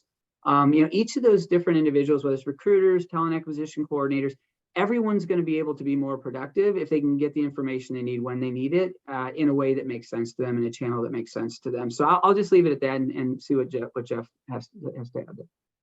So for us, we are probably in government, not probably, we are the largest user of shared certificates across government in HHS. So HHS comprises of a family of agencies that include NIH, the National Institutes of Health, the Food and Drug Administration, and CDC. And across these various organizations, we're filling thousands of jobs per year. We're also posting thousands of jobs per year. And, the bottom line is that there is no need to waste a good requisition. If there is a solicitation out or requisition out, why wouldn't we see if there's an opportunity to use the HR specialist requisition that CDC posted 2-3 weeks ago for a job in headquarters? And so what we are using our AI for is to pull all of the resumes and information down from various instances of USA Staffing and pull it into one organized space where it's organized by specialty type, and it kind of combs through resumes at a high level to determine where people would fall. So these are folks that are good for 301 opportunities, folks that are good for 600 series opportunities. So general administration and medical administration type roles and HR roles. And we've classified it in such a way where we're able to, when a manager comes in for an intake conversation, we ask, hey, how quickly do you want to go on this? Are you looking for that unicorn that we can find in our shared cert database, or do you want to spend the next 3 or 4 months looking for that unicorn across society? And more often than not, people are saying they want to look for the unicorn in our database. And so we're hiring hundreds of people each year using our internal shared cert process. But a key driver of that is the AI that pulls down the resumes, sorts them, and positions them such that our HR professionals can save time in getting positions filled. And so that is a real use case for us as we speak. Oh, wow, thank you. I'm sure there's some people listening thinking, what, the government's doing this? So no, I appreciate you sharing the innovation and how that's helped. I think we all can benefit from sharing certificates and having it organized for the time it takes. I think one misnomer many people have is that the government has already, we don't even look at the resumes, like it's just a bot and we're just putting it through systems. But no, we look at the resumes. A person looks at every single resume, but having some assistance with the sorting and organization is always helpful. The next question I have is, what are the ethical considerations surrounding AI implementation in HR, particularly in areas like bias mitigation and candidate privacy? So I'll bite first on that one. I think the question answered itself. Bias is critical because at least if it's a manager, I can walk over to that manager and say, hey, I'd like to meet to discuss, some things that we can do to mitigate bias in your organization. So we could start working on things like panels and things of that nature. The technology is still very, very new. And so we're working to build out that technology. We're working to update the technology and refine it. And so that is certainly an area of concern. To pair with the bias and the privacy issues that are brought up, people don't necessarily trust that, my information is not going to leak somewhere. And so, there is the notion that all agencies, at least those that we've spoken to of late, are being very are being very judicious with how they onboard AI into certain things. And so even for us to deploy the bots into ServiceNow and USA staffing and create our databases, there were several levels of protection that we had to work through. So those are some of the biggest areas that I think exist. And the fact that we can't necessarily hold the bot or the technology accountable. We can't, ding them on their performance plan for not meeting the executive standard for diversity and inclusion. I think that's a challenge point for us. That said, as we are rolling these things out and bringing these things online, we are paying close attention to making sure that the use case for now starts in an area that can be managed. And as we expand, we're able to ensure that bias is de minimis. If I could just add one more quick point. A few weeks ago, there was a summit of HR leaders from across the DC area who are also both private and public sector folks. And we're all challenged by how we ought to deploy AI into our work, especially on the HR side, because of all of the concerns. And so everybody is taking baby steps, but we are going to have to put our feet in that water to ensure that we can take advantage of the solutions that exist. So wanted to just make sure that piece got out. Yeah. And I would just add, again, I go back to this idea that everybody's going to say they have Gen AI, right? That's just, everybody's going to be coming to you trying to sell generative AI right now. And generative AI, by the way it's built with these large language models, it's using a massive data set. And there's nobody out there making sure that it's a data set that's free of bias. And there is always going to be bias. I mean, as long as there's data being created by human beings, there will be bias. and sometimes even, bad intent, right? And that gets pulled into these large language models. Now, the large language models do some processing, they do some steps to try to, mitigate that and also eventually kind of weed it out, but it's never 100% foolproof, right? So it's very important that if we're thinking about HR specifically and about employee experience, we need to make sure that we are really asking the right questions of our vendors. What are you doing to mitigate bias? Like at ServiceNow, for example, we have a responsible AI team that literally spends, all their time focused on what are the latest regulations on AI, because that's another important factor here is what are the latest regulations. They're changing every day. I'm telling you, the European Union keeps putting out new guidance, even here in America, state and local governments even.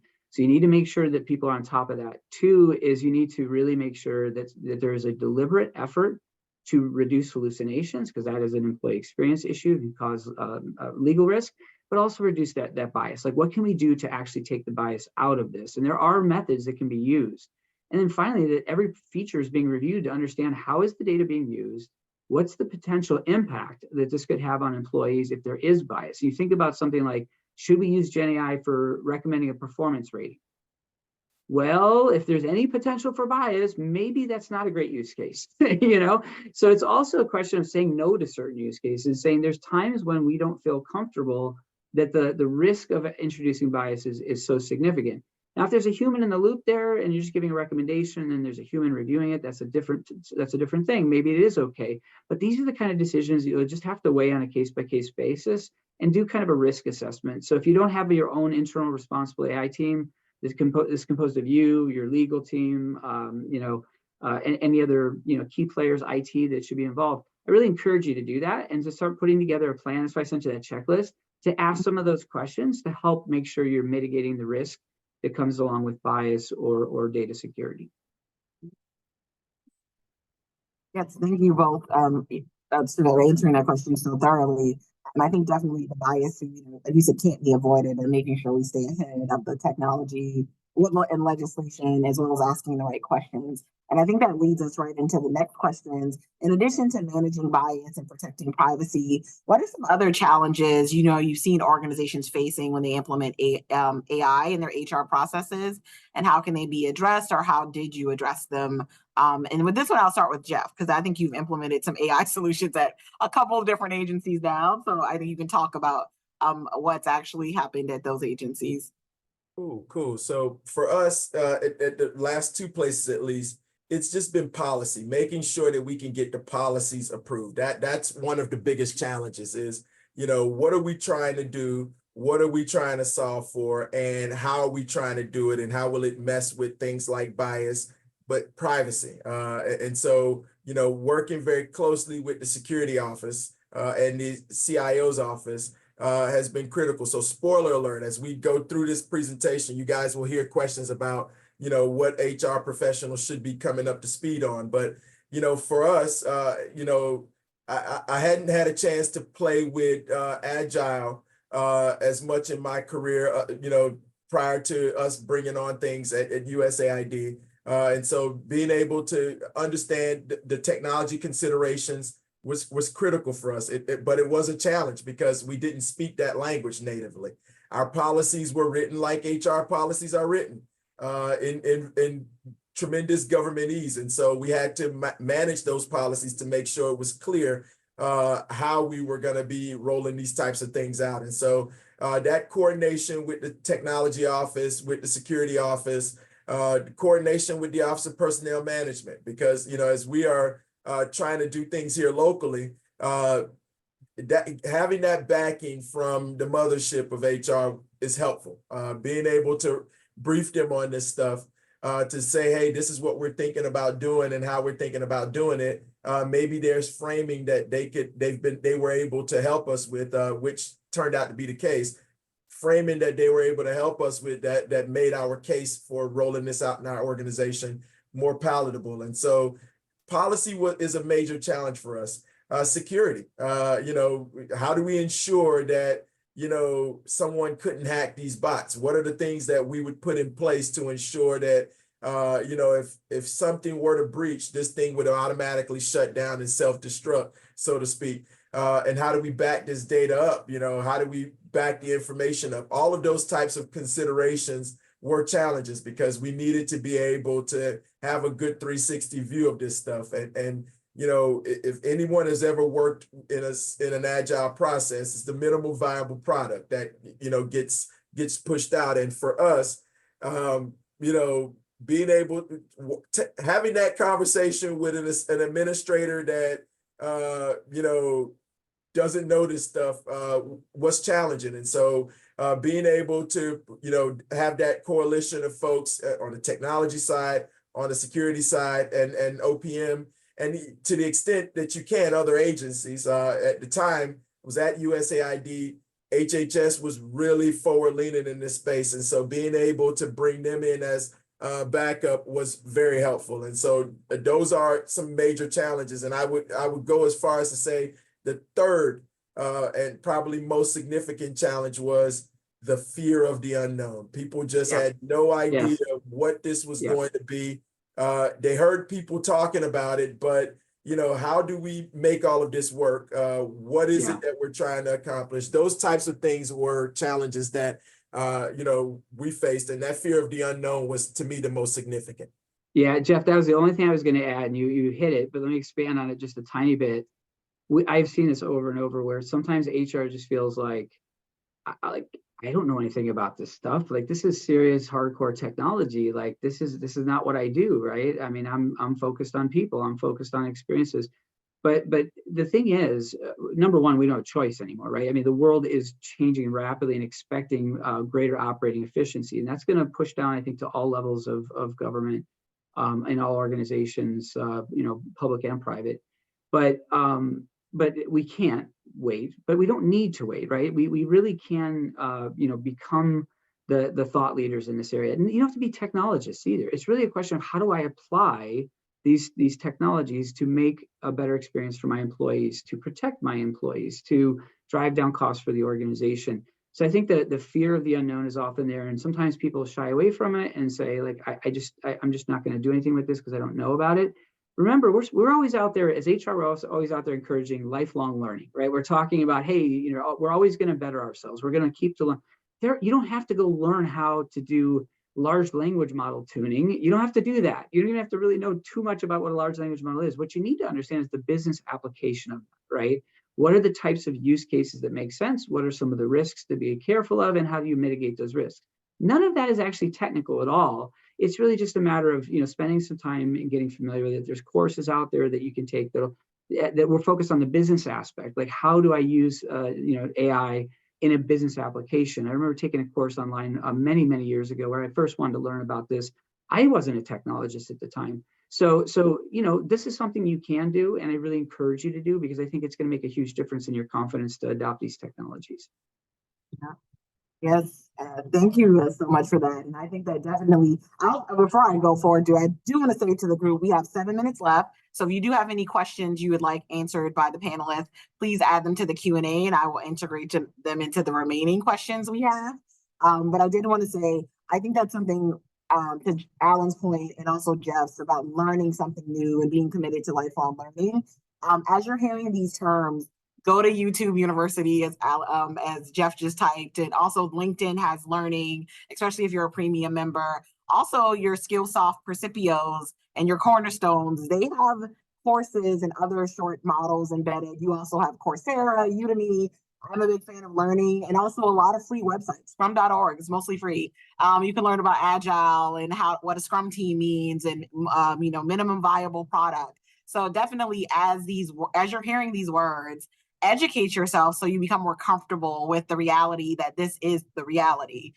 So appreciate you both referencing, you know, the ability to and willingness to be adaptable and learn more when you come into the HRIS space. So this leads into the very next question. Looking ahead, what are some trends or advancements in AI that you think will significantly impact or change HR? Jeff, you want to start or you want me to start? You go ahead and I'll bite after you. All right. So I think actually the presentation I just showed today is a big part of that, which is I think the way employees will interact with their organization in the future is about to completely change. And I think, we've spent many years trying to incrementally improve, try to make things a little better. Oftentimes didn't make a lot of progress, but we tried. I think the very way that employees are going to interact with the organization and the way they're going to do their jobs every day is going to change, right? I mean, everything that I've seen so far indicates that there's not a single industry, there's not a single role within your organization that is not going to have some sort of transformation from this new world of generative AI. And some people say, well, this is a fad. It's gonna be like blockchain. It'll go away. It sounds cool, but it's gonna go away. I mean, look, I'm quite the skeptic. I'm like a natural skeptic of new technologies. And I know that sounds surprising, but I actually believe product managers are better when they're skeptics because they don't just jump on the latest bandwagon. But when I saw the ability of this thing, like I'll give you the first use case that I saw, just as an example.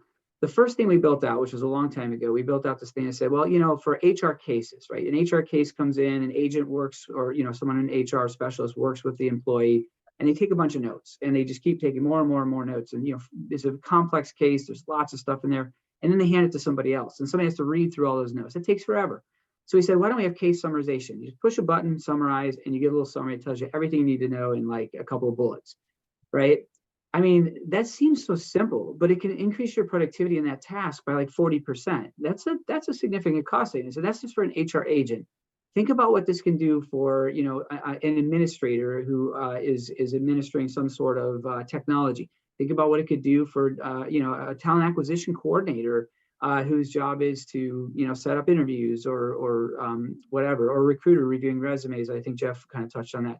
So there's just I think the key is everything we do in our lives is going to change in some way. And we're going to have to figure out as HR organizations how to support that change because it's either going to be a really pleasant, delightful change that makes everybody more productive, or it's going to be a painful change because we didn't help people prepare for it. So to me, I think that the real innovations are going to be the things where the way we do our jobs completely changes, like that agent who can just hit the summarize button, right? There's so many use cases across every role in your organization. And I think you're going to see that permeate through everything. So that's my take. Jeff? Listen, I'll be really brief. I think that, the points that Alan made about us continuing to develop for the future is critical. Read everything you can on this stuff, filter it, of course, but read everything you can on this stuff. For our continued influence as HR professionals is shaped by the fact that we don't just walk, but we walk and chew gum at the same time. I think that's a critical point. Alan mentioned that, people want to be able to talk naturally to some of these solutions. I am a very, very happy Samsung phone user, and the on-device AI has been very helpful, and it continues to evolve. Every tech company right now that's presenting new information, including Microsoft, that most of us are using on our computers, everybody's talking about AI and trying to improve it. And so let's continue to seek the ways to make it work better for us. And nothing's off the table. I think good ideas are good ideas. And when I mentioned earlier about building a coalition to push forward, some of the good ideas that you have, I think that's a part of it, whether it's having the technology help with interviews or help with the review of applications. There will always need to be a person, human capital, at the end or the beginning of these things. So be that person. Continue to evolve from being the staffing specialist, which I was at one point, but be that person that gives you the opportunity to strategically integrate this stuff into how we do business. Yep. Yes, we're almost right at time, and I want to thank you both so much for sharing about your AI experience and expertise and how you've used it. Real case examples. I think that's going to hopefully open the mind of everyone who's attending about how we can currently use AI. I've attended several summits and panels, and I think all of you have as well. And most of us were just confused at where to start, where can we go, and what's available. for us. So really do appreciate you all providing those real examples. And also, as Alan said, we will send out the presentation material so you all can have that checklist as many vendors are coming to you trying to sell something. And that's also an opportunity for learning. Learn to have some of these more strategic HR conversations, sit into them, and make sure you can ask hard questions. I personally am the person that say I know just enough about IT to be annoying to the IT guy, but also be that so that you can, again, be at the table, have those strategic discussions, and continue to grow in your HR career. But with that, we're about to go to lunch, but I don't know, Jeff and Alan, do you have any last words to say before we go to our 30-minute lunch break? Yeah. I'll bite first. As I started at the top, thank you, HR professionals and colleagues, for the work that you do. It's hard work, often thankless work, but it's critical to the mission of the government. We can't do the government's business without you. Frankly, we can't do anybody's business without you. So thank you for the work that you do. And I am around, open to any questions about this stuff. I have taken an interest in it for obvious reasons, but I've taken an interest in it and love to share any information that I have. So thank you all. I would just say we are the protectors of employee data and we are the advocates for employee experience. Just keep doing what you guys do. We'll get there. We finally have the technology, I think, to start to make that change that we all want so badly for our employees. So, I just can encourage you to keep going with that vision. Don't give it up. Okay. Yes, thank you both so much. There'll also be another poll for you all to take. And we'll be back at 12:30. Again, recommend that you stay connected to the Zoom so you can join us at that time. And please enjoy your lunch break. See you all at 12:30. Thank you. Take care. Bye.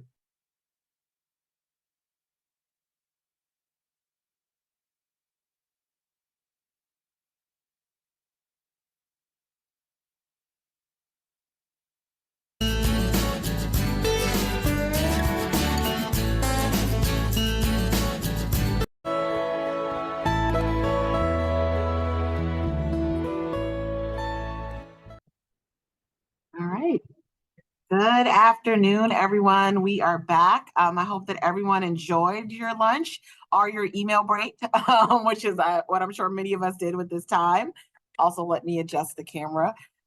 So we're excited to have another great panel after lunch. Today's speakers are Cardell Johnson. He is an executive from the Government Accountability Office, and Camila Smith is also a senior manager and transformation expert from Deloitte Consulting, LLP. So Cardell is a senior executive at the U.S. Government Accountability Office, or GAO, which is an independent federal agency that provides Congress, agency leaders, and the public with timely, fact-based, nonpartisan information that can be used to improve government.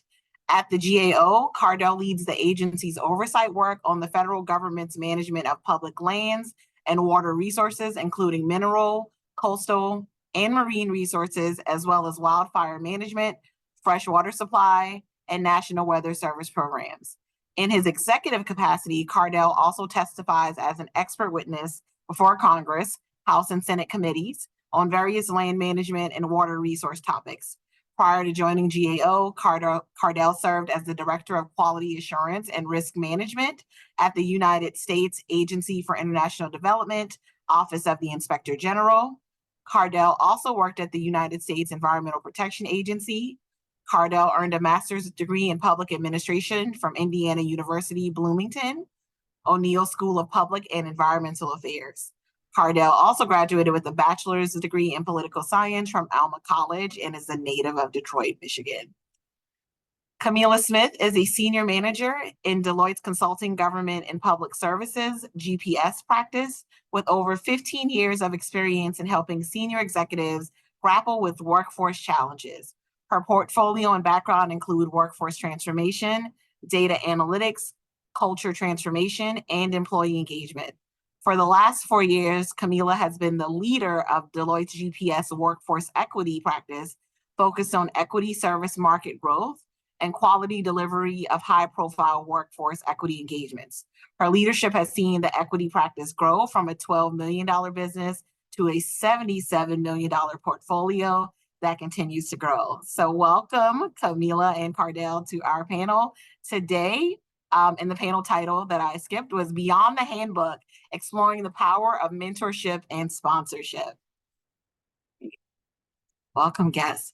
So I'll open this question to whoever would like to start. How do you define mentorship and what role has it played in your professional development?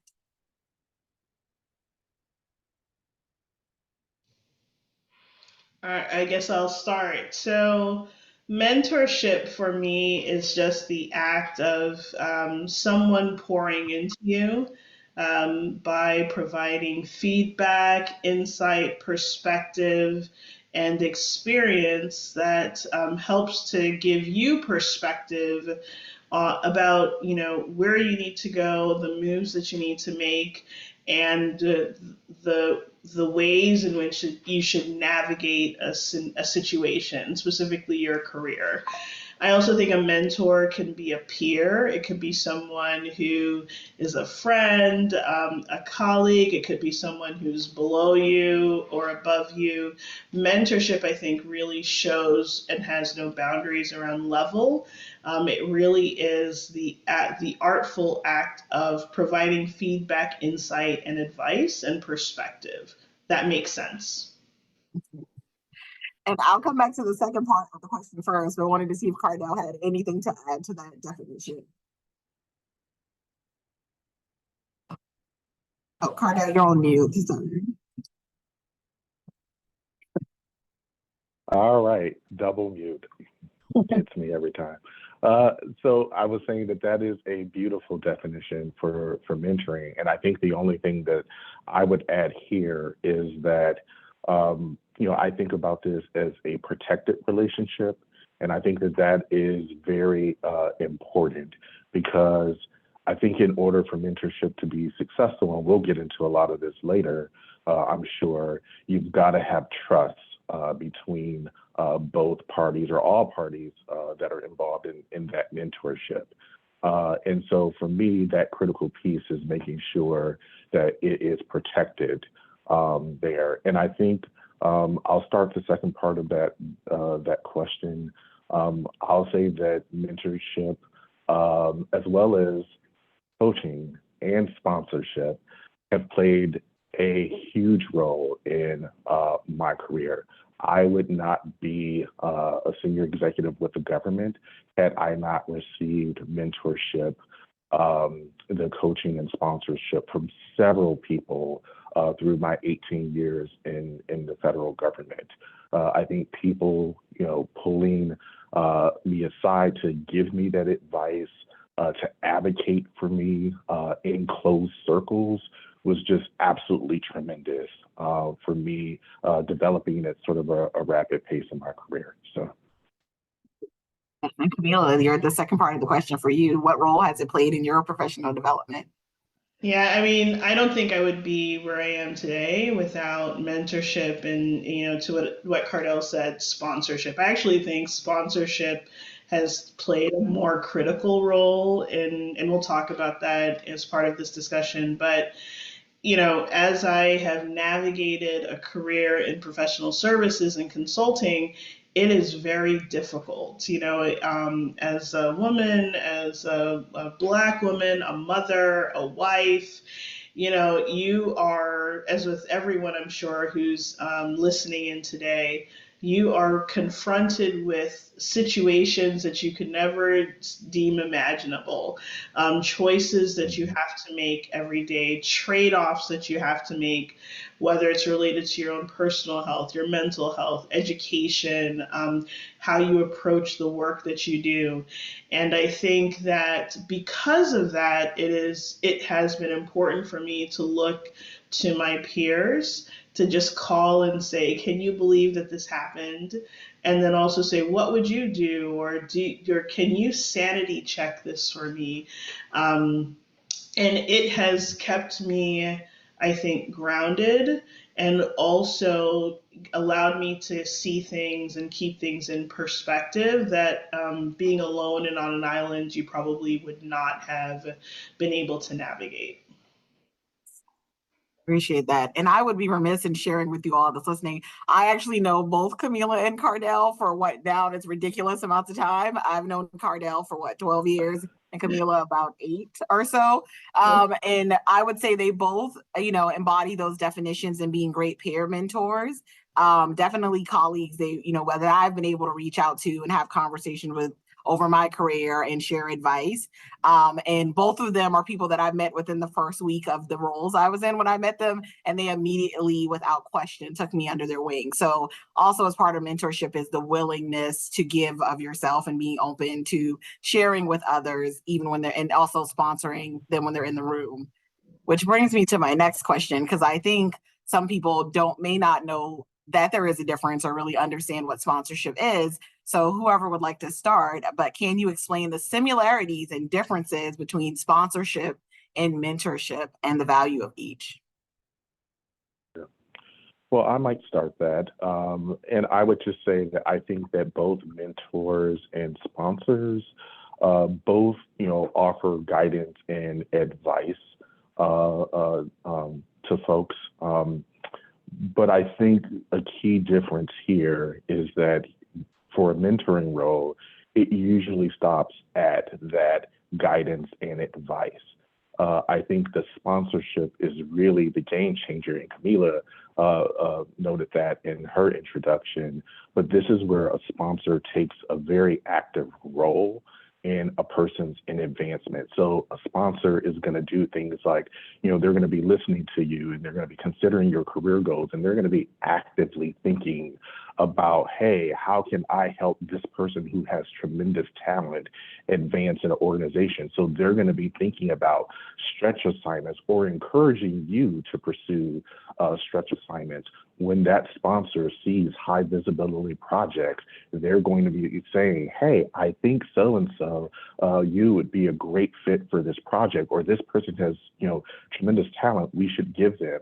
That sponsor is going to be an advocate in those closed door rooms when you're going through promotions, for example, or just making sure that your talent gets noticed amongst others. The last thing I guess I will say about the mentorship and where it's different from sponsorship is that, with the sponsorship, because they're taking that really active role, right? Whereas a mentorship, I see it as a protected relationship, and maybe not everybody knows that you are being mentored by that person, depending on the circumstances surrounding that mentorship. But with sponsors, they're putting their reputations on the line to give you opportunities and help you advance. And that is really critical. So when you find someone who is willing to sponsor you, you will want to do everything that you can to meet and exceed those expectations, because that is a game changer. I talk about in my introduction how I wouldn't be where I am without mentoring. And really, like Camila said, that's the sponsorship. Because in those closed door meetings, and I don't know what the opportunities are coming up, and I got a chief of staff or whoever it is that's sitting there saying, oh, Cardell would be phenomenal at this, and saying that in that closed door room, that's what you want and really need. So. I would just add that a sponsor always protects the narrative that's associated with you and your brand. And, when I first started to feel the effects and get into a real sponsorship relationship, my sponsor, I said to him, I will mess up. And he's like, yes, you're all going to mess up. And I was like, I hope you don't abandon me when I mess up, because people can be fickle, right? And, not only did he say, I won't abandon you, but you're going to have to take the sweet with the sour, right? And he was very clear about my mistakes were our mistakes together. But when we were out there and he was advocating on my behalf, even when I didn't know, to Cordell's point, he was always covering me and covering my brand and protecting and solidifying the brand. And that meant that we were entering in a bit of a relationship that said I was okay with the brand that he was putting forward on my behalf. And I was all into that. And part of the thing with, I think, a really effective sponsorship relationship is that not only do you need the sponsor to be all in on your behalf, even when you don't know that they're moving for you, but you also have to be all in on the relationship. You cannot afford to be fickle or wishy-washy or indecisive about the direction that this influencer and game changer will be making in your career. And I think, for me, I had to say a couple times, to my husband and others, like, this is the direction I'm going, and this is the path that we're on, and we're all going to be on it together because this is the path that he has me on. And I definitely realized the results of that very, very quickly. I would just add one more thing. When an influencer, when someone, a sponsor, to everyone's point, has to be at a certain level where it makes sense. It's not a peer. It's someone who, when they speak, everyone listens 1 to 2 to 3 levels above you. And, it was very interesting that the minute the sponsor entered my life, everything went from 5 miles an hour to 500 miles an hour. And so that's the last point I would make. When you start to feel active sponsorship, everything accelerates very quickly. You don't kind of think something's happening or that you're moving in the right direction. You absolutely unequivocally know that there is a path for you and someone has a vision for your career that they're going to own. Oh, thank you both. Those are awesome definitions and summaries, and also sharing how those have benefited you both, mentorship and sponsorship. And definitely, the part about being committed to the relationship as well, because often people want the sponsorship or they want the mentor, but they're not really committed to the journey. And it's one of those things where they're in it for you. My personal trainer used to always say to me, "This is my journey too. Like, I need you to lift the weights." It's like, I need you to run the mile when you say you're going to Right. run. So this is a shared journey. So both of you need to definitely be active in that role. Can you share a specific example too of how mentorship directly impacted your career or leadership style? Like, what was a lesson learned, or something shared from a mentorship relationship? I think in consulting, being on the other side of the public sector, right? You all are our clients and we love you dearly, but it's very important for us to know that we're in the business of doing business with you all. And one of the things that I recall early in my years at the firm is that I didn't quite understand the business of the business. Why we did things a certain way, how we did the movements, the cycles of the organization. And I would dare say that happens on the public sector side as well. You go through budget cycles and all these different things. And the one thing that happened to me that I think shifted my career with both mentors and sponsors is that they started to help me understand my place in the grand ecosystem that was the firm that I'm working for. And they started to push on me to more critically think about why decisions are being made and not necessarily being skeptical about those decisions. And that helped me a lot because what it did is that it armed me with the necessary language to be in conversations with people who are decision makers and relate to them in a way that they said, "Oh, Camila gets it. She may not agree with the decision. She may not think that this is the right trade-off, but she understands the language with which we're speaking, and so she's more credible for it." And so I think that's where, for me, the minute I started, the minute my mentors really started helping me understand the language of the business that I was in, and the fact that I was open to learning and understanding that, it really shifted how I was viewed and how I participated in conversations. Awesome. Thank you. Yeah, and I can recall a specific experience, and Kalada, you may remember this well, but so I'm going to go back to my EPA days. And there was a point in time when I was desperate, and yes, I am intentionally using that word because looking back, that's what it was, to get my GS-14. It is one of the hardest jumps for people to make from that 13 to the 14. And especially, I think, for people of color and women, that just is really hard.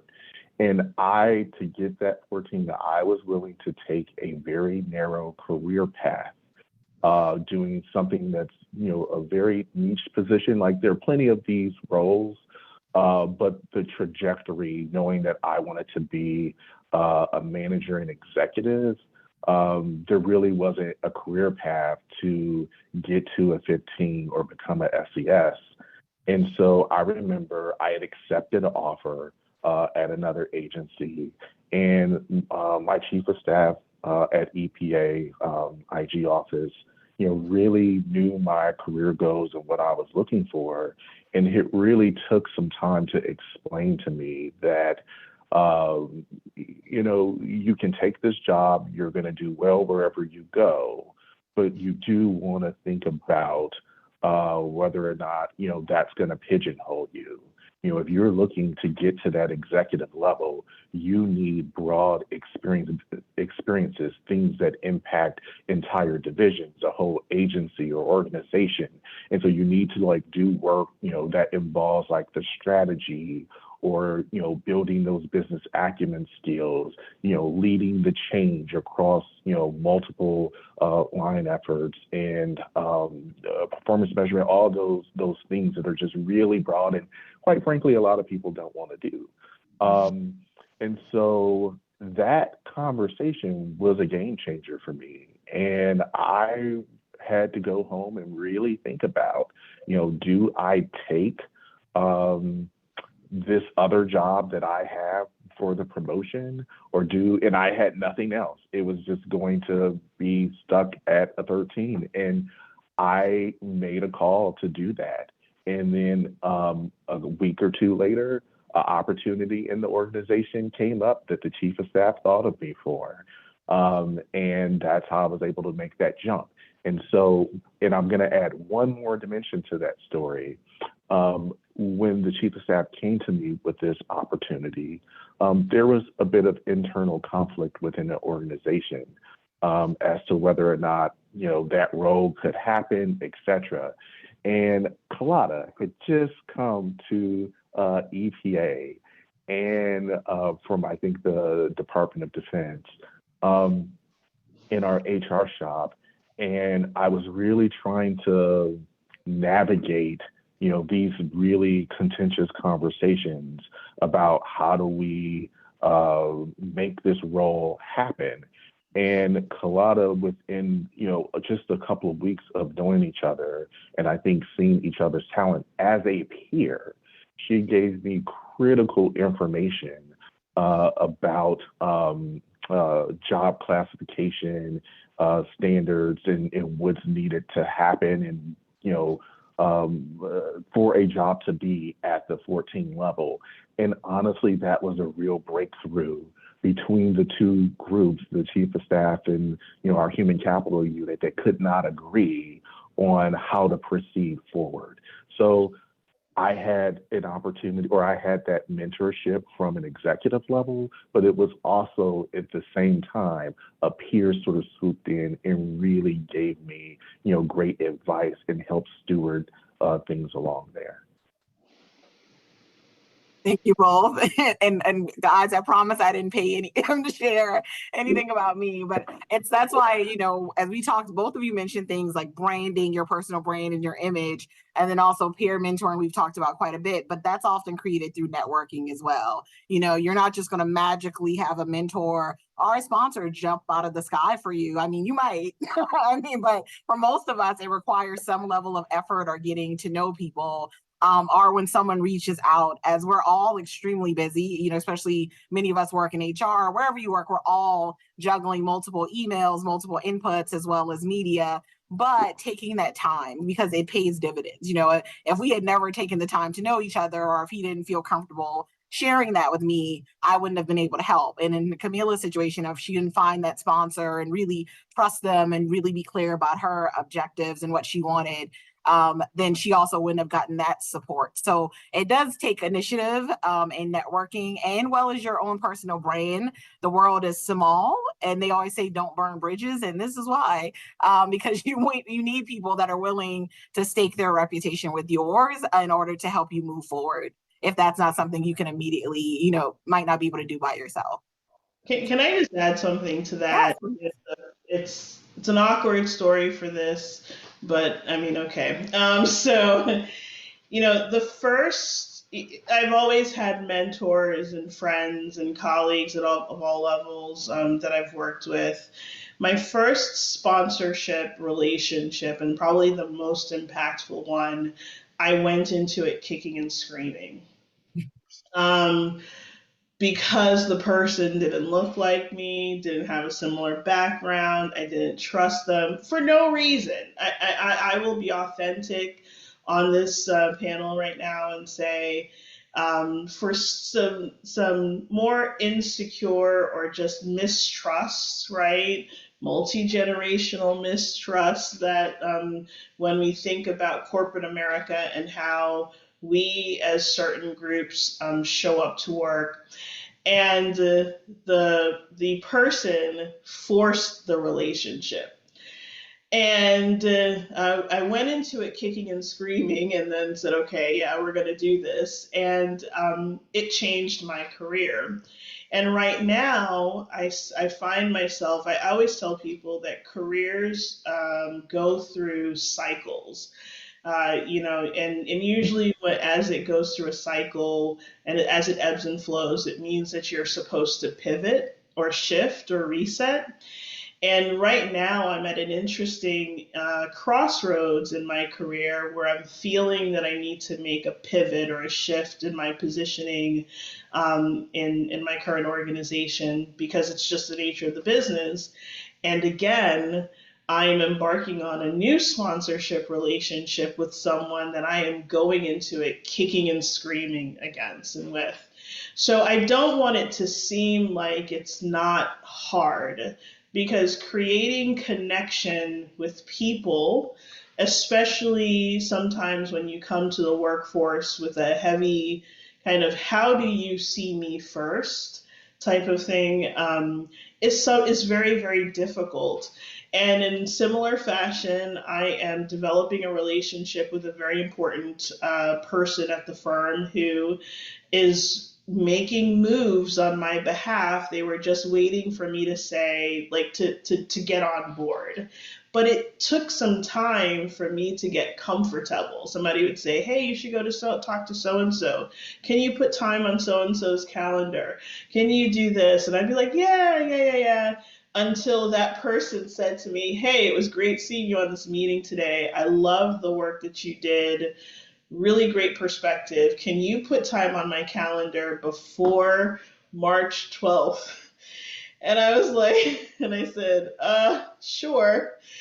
And I went kicking and screaming to my other mentors and friends, and I was like, oh, I gotta go put my time on this guy's calendar. Why, Lord, why me? But in the last few weeks, after I put my time on the calendar, I've seen major shifts and moves. And so I say all that, it's funny, but it's reality, and I think it's life. These things, sometimes you want it to happen organically. We want to braid each other's hair and sing, together, and want to and envision like going and shopping with whatever it might be. But sometimes these are very intentional acts that we also have to overcome some of the things that might be preventing us from making the necessary connections. Because as I said, like the first one that I had that to this day is the most transformational, I went into it kicking and screaming. The next one that I'm embarking on right now, I'm not gonna lie, I went into it kicking and screaming, but then I had to reflect a couple nights ago, what's wrong with you, Camila? What you know that this is what you need to do to get ahead, and also why are you so skeptical? Why are you not quite as comfortable with this? And so I just want to acknowledge and be authentic that it can be challenging in kind of driving those relationships. I appreciate you adding that. Yes, it can be challenging and it can feel uncomfortable, but sometimes the most uncomfortable things result in the most amazing changes and transformation in our lives. And so, speaking of the mentorship relationship, there are some programs that are a lot more formal. How do you think, if you've participated, I think at GAO you have a formal program, but how can those programs be improved to better serve both mentors and mentees? Yeah, so I think a couple of things. And the first thing that comes to mind for me would be, I think, better screening of mentors. I have seen programs where, they put out like, oh, we have a mentoring program. Anybody, everyone can sign up. And just not everyone is ready to be a mentor. So I think that, screening them is a really important piece of criteria there. But then if you do, I think it's also, if you do open it to folks or folks who've never mentored before, I think making sure it's okay to have like a training or some guidance, tips, like how to be a good mentor. I think people have an idea in their head how to do it. Oh yeah, like I could easily do that. And then they sit in that first conversation and it's like deer in headlight and they don't really know how to develop that. So I think, giving some resources up front to the mentors and mentees, like what should you expect to get out of it? How can you get the most out of this would be really good. I'm also going to say, now I'm going to get a little GAO-ish here, but I think that many programs have matching criteria, right?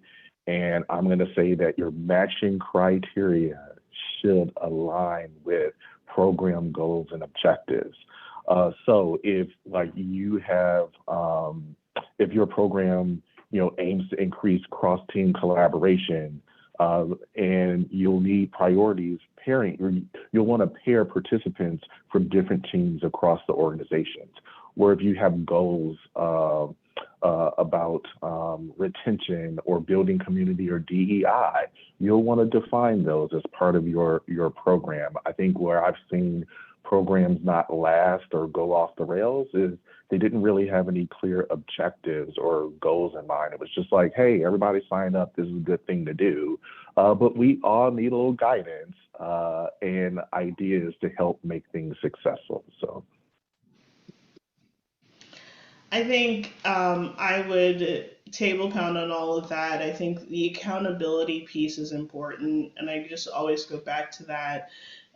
This is an emotional contract as well as a professional contract between you and another person in the formal mentorship relationship.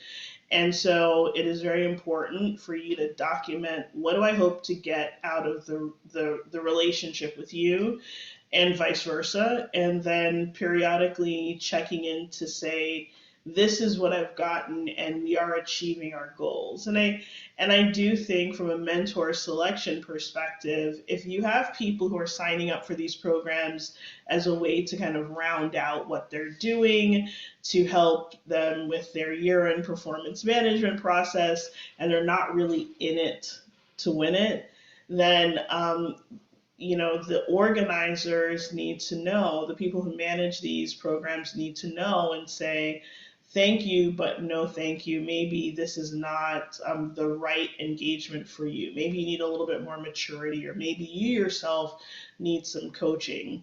I also think that when you're coming to the table as a mentee, do some research about the mentor that you are going to be in a relationship with. Find out from others that he or she have worked with, whom he or she have worked with, to find out, do they like breakfast? Do they like lunch or dinner? Are they more of an in-person, or do they like telephone calls? What are the things that make them tick? Look up on LinkedIn and see the types of things that they post, so that you have some understanding of where you can relate and also what you can ask them for. Because going into it and sitting down and saying, we just signed up for this program together, so tell me, what are you going to do for me now? I don't think is going to really serve you. A lot of times they want to be able to help, but they just don't know the right way to help, because you don't have a perspective on your needs.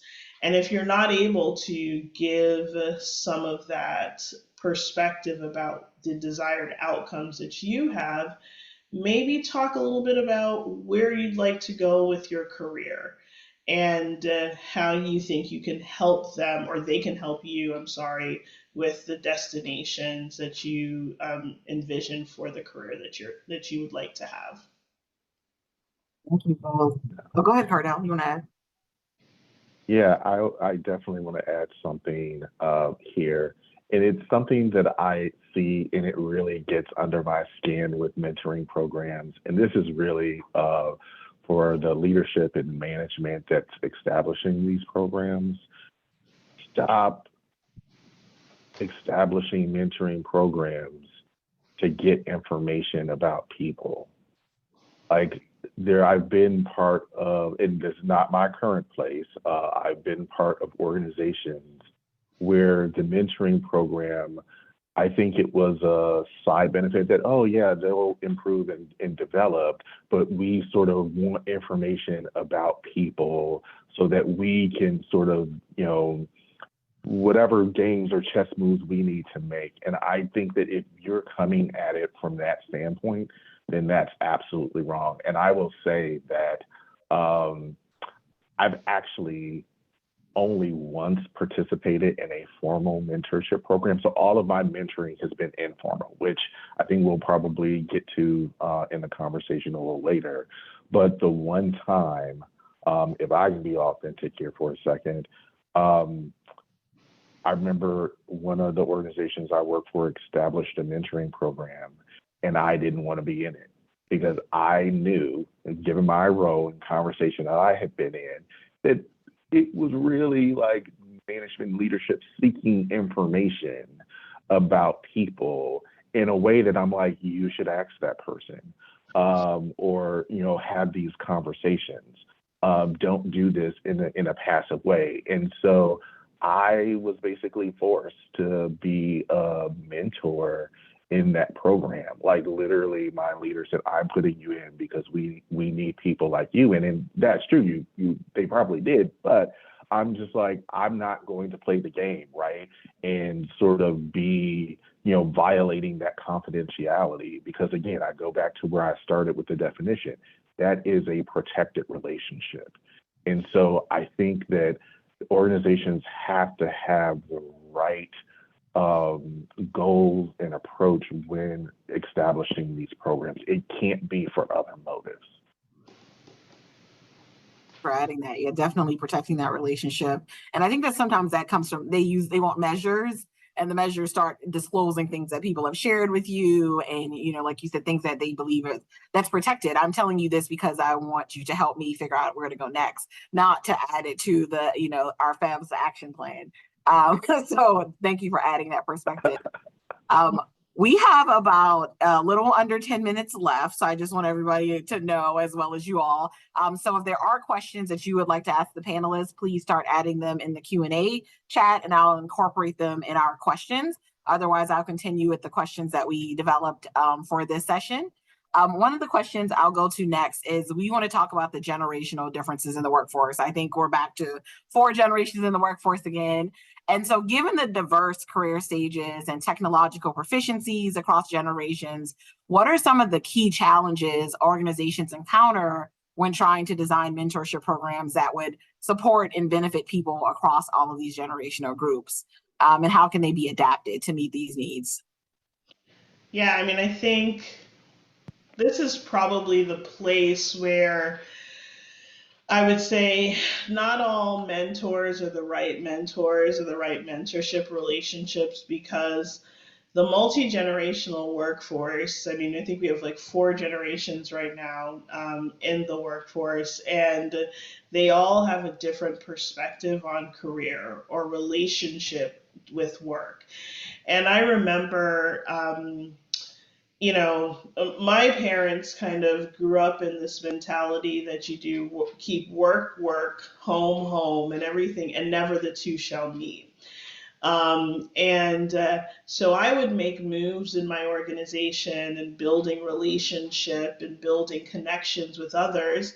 And my father, who was very successful, my mother, very successful, they would be mortified that I was doing that, right?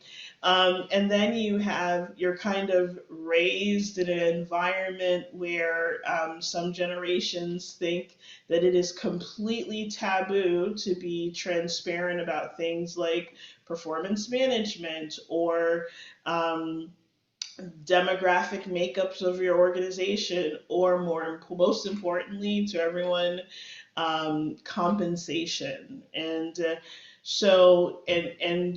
we have younger or newer generations who are entering the workforce who they want to know what everyone is making or how things happen, because they want to drive equitable compensation and reward and recognition across the board. And so it's hard to manage that, and that level of transparency and authenticity when you have a generation or two who equate transparency and authenticity, or how you show up to work, sometimes with unprofessionalism, and those who are like, this is the new way of doing things, and me being authentic or me having a need for transparency is not being unprofessional. And so I think it's very important to communicate and train these different groups on the attributes of their generations that make them tick. So it's not just, you're old and stodgy and flexible, or you're too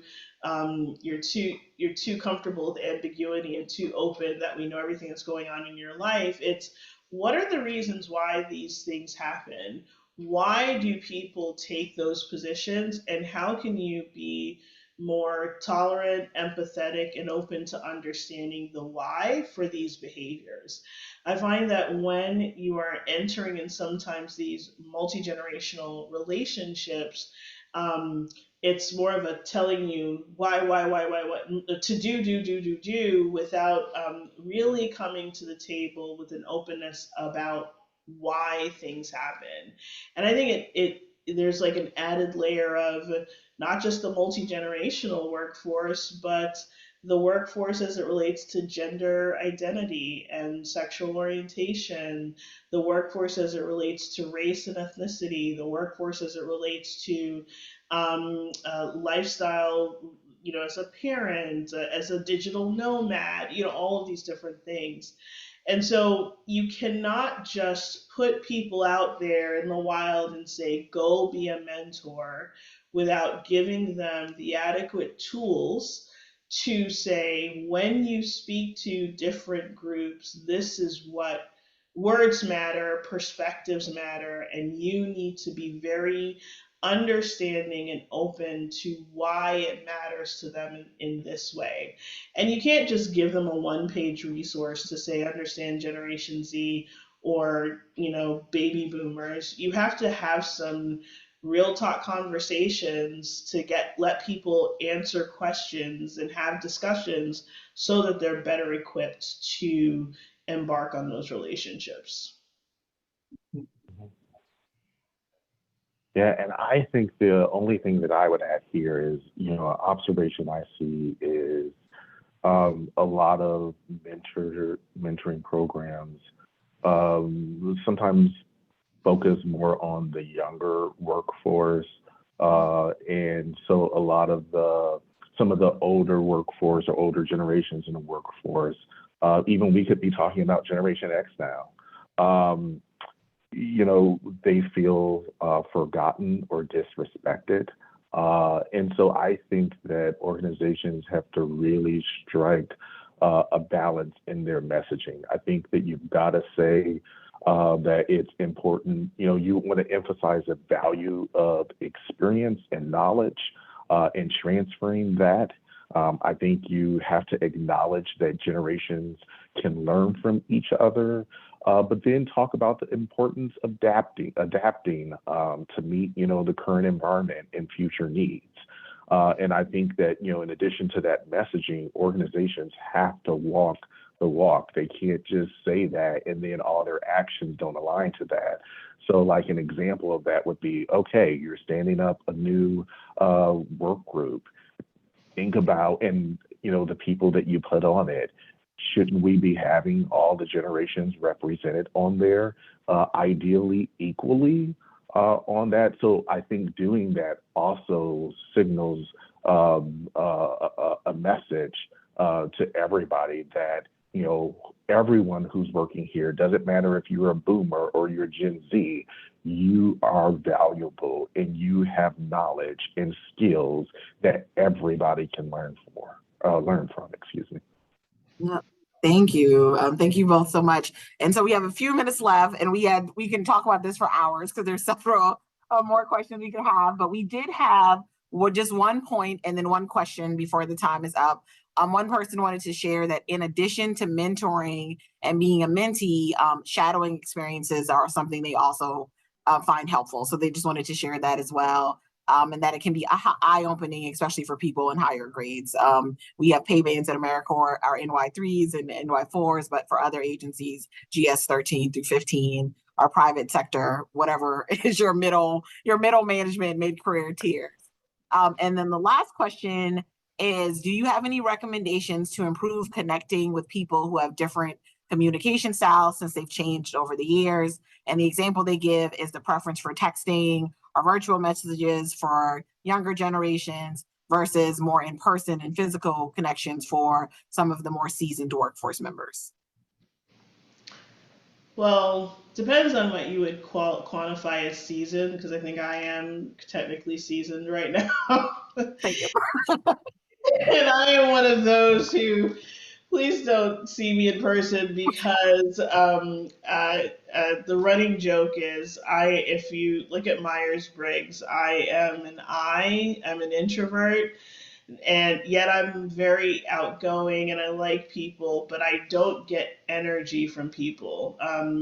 Meeting people is actually draining to me, even though I'm very, very good and have a great time and probably could be the life of the party. But the act of being in person is a draining act for me. So I think they call me an ambivert or an omnivert. I'm not really sure. And so I'm like one of those who, I would rather the quick text, right?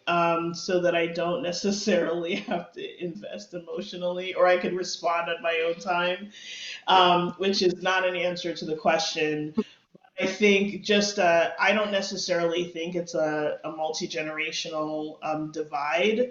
I would actually reframe that and say that personality, tendencies, and behaviors, and probably culture, whether, subcultures across the US, racial and ethnic cultures, gender culture, etc., they might impact how you interact. And so, the art of creating connection, I think, is the art of creating or finding what you have in common. And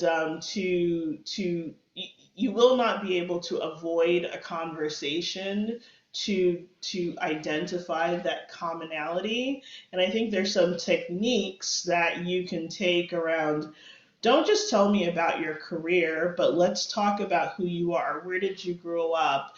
What are the hobbies that you have? What are the things that you really like to do that nobody knows about, that's legal, right? And all of the things, that you should that we can talk about that have nothing to do with work. And then I also think it's good to take that connection building outside of work and not just say that I'm going to come by your office where I sit behind a desk and you sit in front of me. But let's go to the Starbucks and grab a quick coffee. Let's do a lap around the block while we're talking, so that we can find different ways to engage and practice or play that 20 questions. I was with a leader and we were, is it Cosmo or Vogue that does a 75 questions thing? And I was, we were getting to know each other. I was like, let's just play the 75 questions. And we made up some. And I learned that he loved I learned that he loved like DMX and all these different people. And I was like, oh, back in the day, that was me. And so, and it completely had no idea that that would be what he would have responded. And so I think that's the way you start to create connection. And then you establish, so how do you like to communicate? And let's kind of meet each other halfway. Thank you. Carter, would you like to add anything? Or a little past time? I mean, I don't know what I can add. Camila, I need you to say all of that again so I can record it and play it for everybody all the time. But I think the only thing that I would say here is that, don't have one approach or one style. You've got to be able to mix things up, and different people need different things. And so, like Camila, I am an introvert, but I've trained myself to be an extrovert at work, and it's extremely draining. But for me, I always talk to folks and find out a lot about their personality and their preferences. And I try, especially for a mentee, I try to meet them where they are and be flexible. And I will tell you, yes, if I have a unit of 51 people in my division and nearly all 51 of them are different, I am having different approaches for them.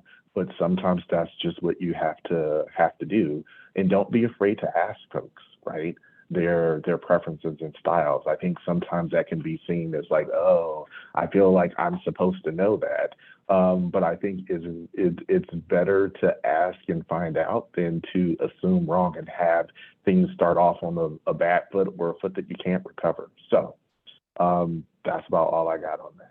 No, thank you both so much for this. I really do appreciate your insight and sharing on your experience with mentorship, as well as, how you approach mentorship. I think that everyone could benefit across HR communities. We're always looking at, is a mentorship program right, how it should be structured. So hopefully everyone listening was able to take some nuggets of wisdom, or listening and watching. I'm so used to my podcast.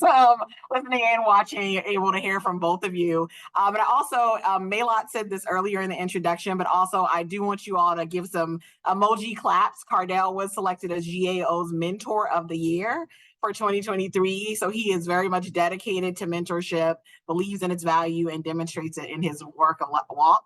And funny enough, Camila was connected back to me from several other people, even though I already knew her, because across Deloitte, she is recognized as a great mentor from a payer and an executive perspective. So thank you both for sharing. We're about to put up another poll for this particular panel, and we'll have another break and come back at 1:30 for our Human Capital Town Hall. So look forward to seeing you all in about 10 minutes. And thank you all for sticking around for the extra 5 minutes of great information.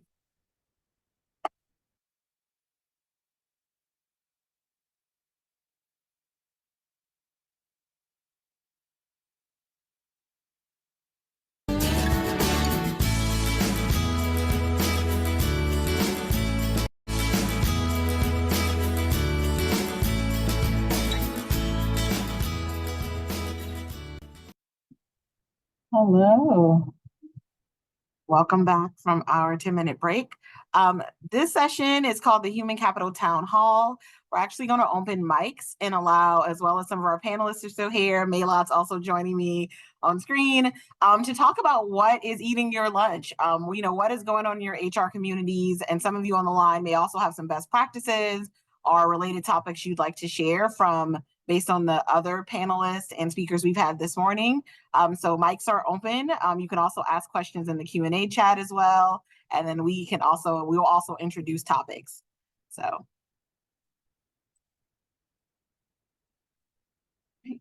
So I see one question about generational mentoring in the chat. So currently we don't have a formal AmeriCorps mentorship program, but some of our affinity groups do have mentorship programs. I believe Women in Government, or WIN, also has a mentoring program that you can participate in. But we do encourage peer mentoring and also reaching out to others across AmeriCorps that may work in fields you're interested in or may have competencies or skills that you'd like to learn from them. But also, Maylot, would you like to add anything to that? No, I think that's right. I do think there are some, I know there's some of that activity happening in the affinity groups across the agency. All right. So what topics would you all like to discuss in addition to what's going on? I know there's been lots of recent legislative changes around leave policies, pay setting, compensation, as well as a challenge that we've had in the government, I think over a decade now, is also human capital. It's been a high risk area in regards to training and development. And I know there's a recent OPM competency model that was shared for all of the human capital parentheticals. But what are some of your agencies doing about that, or what programs do you already have in place to address competency gaps? But we can talk about a variety of topics. This is an open session. Don't be shy.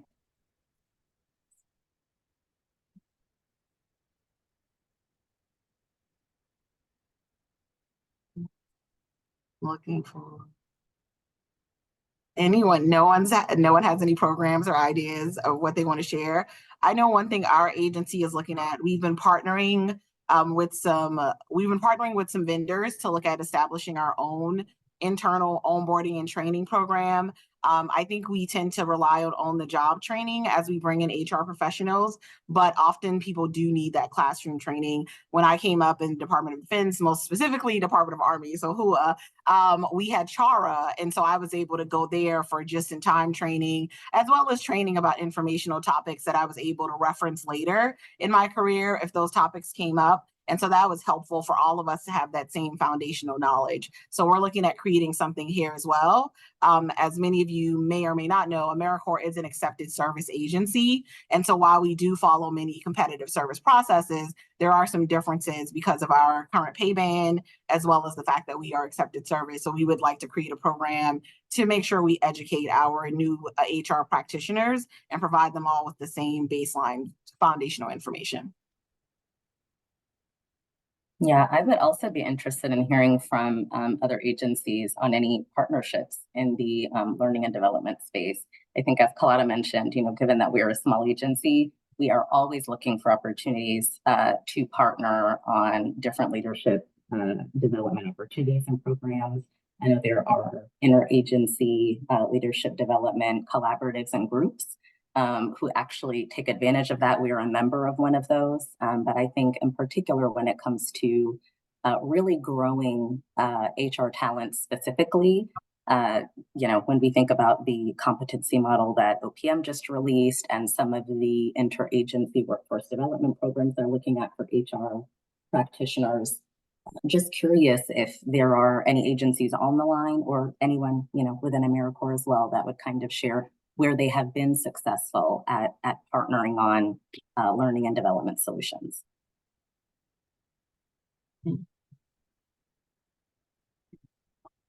I see there's a question in the Q&A. So it's a little bit not related, but we can still definitely circle back to the conversation on HR development. One of the questions is, does anyone have any advice for building human capital partnerships with customers? For example, and this is actually, I think, an AmeriCorps specific question, I've recruited a network of liaisons across our offices to work on workforce planning projects, identifying MCOs, implementing succession planning, reviewing policies. 1/3 is all in, 1/3 is lukewarm, and 1/3 is missing in action. Has anyone built anything similar with success? I know some agencies do work groups and councils for almost all of their HR programs. So have any of you had luck with effectively engaging those people as well?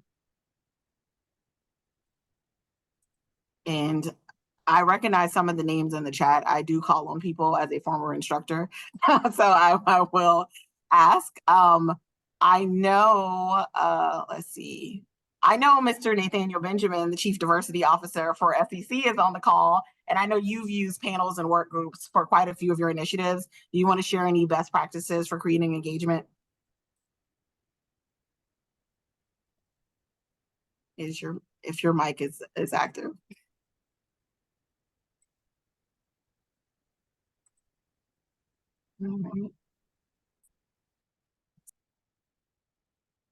If they need to raise their hand so we can see them, so we can see them, and then we can unmute them. Okay, Nate, can you raise your hand, and then they will unmute you. All right, your hand is raised.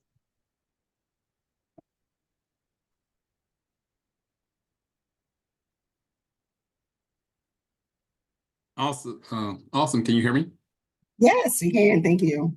Awesome. Well, first of all, thank you so much. It's a pleasure to be on the call. I am going to ask you to repeat the question because I did not know that was going to be routed to me. So if you could just repeat the question, I'd really appreciate it. Yes. The question was, how do you effectively engage work groups that include people outside of the general HR space to create, positive outcomes? The question was that some people are, a third is all in, a third is sort of apathetic, and then another third are missing. So how have you effectively put together cross collaboration of work groups to create human capital programs? Absolutely. One thing that I would mention in this group is finding the partners across the organization that aren't necessarily human capital or DEI or any of the great stuff that we do in terms of people, but really people who are performing work that's associated with the mission. I think that's the first thing that you have to really do when you're trying to get the buy-in from people who are going to help influence how you build the educational capital across the organization. So for instance, if whatever organization I'm a part of, what's the mission? Because at the end of the day, people drive the mission. So I have to have those that understand both aspects when it comes to human and organizational learning, as well as why we are in the business for doing the work that we do. And so for me, it's always been getting that buy-in at the onset, getting the right people in the right room, so that as we move forward to the outcomes that we are trying to accomplish, we have the diversity of not just the diversity as far as R&O, but the diversity of perspective and the diversity of skill sets in the room that can help drive the agendas that we're trying to accomplish. So that's my 37 cents. Thank you. Yes, I think that's often where in HR it ends up being a room full of people that know HR when we're working initiatives. And I think one thing that will make programs more successful, like Nate said, is finding those allies. When I worked with USAID, one thing they did really well is almost every single HR program, there was some sort of chartered work group that they created, and they were all chartered. Like they all had clear expectations, outcomes, as well as roles, how they would participate in the process, as well as how their input would be used. I think also sometimes where we lose people is that we engage them and then we don't use what they've shared with us. And so I think also setting that like up front was also something that was very helpful in getting people to participate. And also it's a way to create opportunities for those who are curious about HR or would like to someday move to an HR space or even a supervisory role.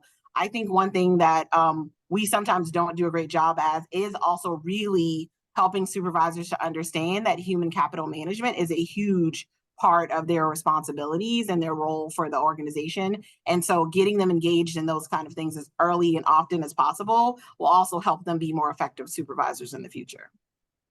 Yeah. Maylot, anything to add to that? I think you covered it beautifully. Thank you. The next question, I'm going to kind of navigate this towards Cardell, who just spoke on the last panel, because one of the things I know that's challenging us across the HR community is compensation. GAO, like AmeriCorps, has their own system. And so I'd love to hear from you all, especially being the Government Accountability Office, what has your approach to compensation been, and what are some of the challenges facing you all coming out of COVID? Can you hear me? Excellent, thank you. Yeah, so GAO is interesting. We've been on a band system for almost 40 years now. And it has been very helpful, but it's also not without its challenges. And so I think that one of the things that we continuously do is we have, I think about every 7 years or so, we continuously put together like compensation studies to make sure that, you know, for all the different series of folks that we have, you know, our professional and technical series, our specialist series, et cetera, that we're still able to be competitive. And my understanding is that us doing those fairly routine reviews of the compensation has led to improvements over time and allowed us to keep pace with some of the other places and to some extent even private sector that has its limits, but you know, even some of the other not flexibilities, but benefits that we're able to offer along with the actual dollar compensation that they receive. So I think if I would say one thing is I would encourage agencies to, you know, I know some folks who have a band system will set it and then they just update it when you get annual increases, but you don't really look at the positions and say, hey, you know, here's the trend, like emerging trends in this particular series. So we're really going to need, you know, people with this skill set. I know, like, coming out of the pandemic, we really, you know, put an emphasis on certain specialist skill sets. And some of them we know we weren't competing with the government, we're competing with the private sector. And so figuring out, like, there's only so much we can pay, but like, what package can we put together that might be attractive and convince folks that are highly skilled to come to our agency and help our analyst community do this evaluative work. So that it's a lot of work in routine doing it. And I know folks don't always like to do that, but I think it's necessary to stay current and competitive. I do have one follow-up to that. So how do you include the workforce in your compensation studies or market analysis? Is it sort of an internal study where you collect survey data, or is there groups or councils, or do you collect feedback about the salaries from employees as part of that study?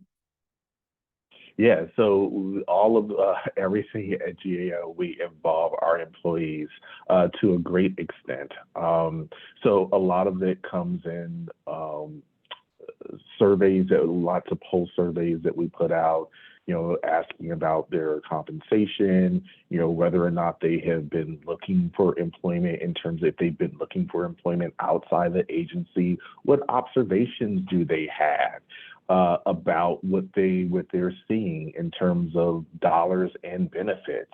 And I think that is that information that we got through, you know, those surveys and focus groups that we've held have led us to be able to do a few things with our benefits that I don't think we probably would have done 20 or so years ago. And honestly, I think I can't say this was the complete impetus, but I think that this played a huge role in us we're moving to a remote posture for our organization, and just sort of trying to figure out that whole compensation that's a tricky part for everyone. Yes. Thank you. And last question, how involved is your union? I think, and some people may be surprised, but yes, GAO has a union. Oh, our union is very involved. So everything that we do at the agency, just about like we are having consultation with the union before we decide on any final approach. It has already been vetted and agreed upon with the union. So our approach to the union, I know this varies from many places. You know, some places are not thrilled. I would say, I don't know if everyone will say that they were thrilled. Sorry, I have to be honest, but I think that we respect the role of the union, and we invite them in the moment we decide, hey, we're thinking about going this direction. Because the last thing that you want to do is have all these discussions, get all of this, your plans in place, and then have the union say, hey, you can't do it this way. So we invite our union to be a partner in a lot of ways. And that's very, very, very different than I know many agencies. In fact, other experiences I've had at other agencies I work for, it's like the union was notified at the end. But because we do that, we don't have pushback when at the end of the process and starting over because the union got involved a little bit too late. So I know a lot of people tend to, particularly in management and leadership, might fear or be skeptical of the union, but I would invite you to invite them into the conversations because honestly, they do want to be helpful and they don't want things to be chaos for employees and things of that nature. So, No, thank you for Yeah. that. I have a quick follow-up question as well, because you're a bit mysterious on the benefits, and I'm very curious. When you talk about the overall compensation package and incorporating more benefits into that overarching package, what are some of those benefit expansions that you've offered as a result of these studies? yeah, so we have taken benefits. I know there have been additional flexibilities that we have given, like for travel. So a lot of this now comes with our remote posture that we have put into, well, is going into effect. There is a period right now, and I think in August of 2024, it'll go into effect. And so there are some travel flexibilities that we have added. So like now, you know, no matter where you live in the country, if you are required to come in and work, we are going to be paying for that travel. I also say that, you know, professional and technical conferences, especially for the specialists, being able to pay for certifications to keep those certifications up to date. And I know some other agencies I've worked for in the policies, they say they will do that. And then when you ask for that, that doesn't exactly happen.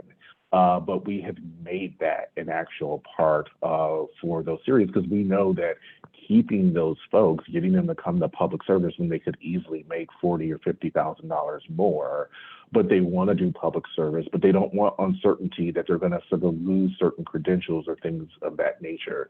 So we offer that. The other thing that we do is we give a platform to our specialists and our executives to be able to represent the work publicly in a way that many agencies don't. So I know as an executive, it's easier. Like I get to, you know, I testify, I talk to all sorts of media, go, you know, wherever to talk about the work that we do. But at GAO, we allow these opportunities for our specialist staff to join in our executives. And so a lot of people get really excited about that. That is not just the figurehead out there talking about these things, but you're bringing in like those specialists at a lower level. And so those have been some of the benefits that we've used to entice people to come to GAO.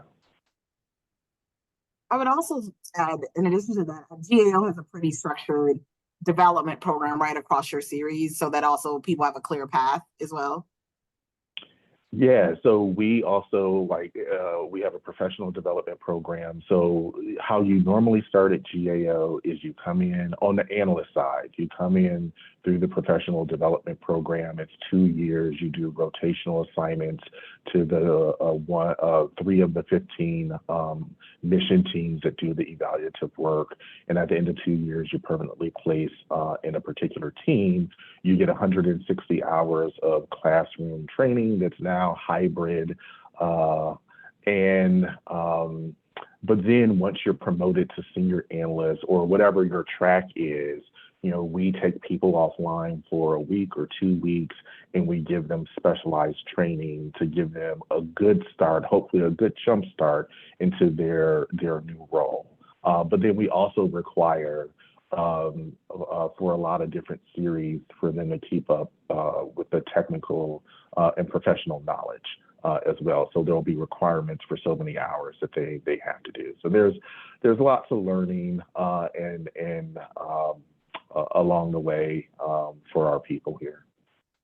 Thank you so much for answering that and providing so much information about GAO. A lot of people don't know much about you all. You're so mysterious. We do have We another. are a great place.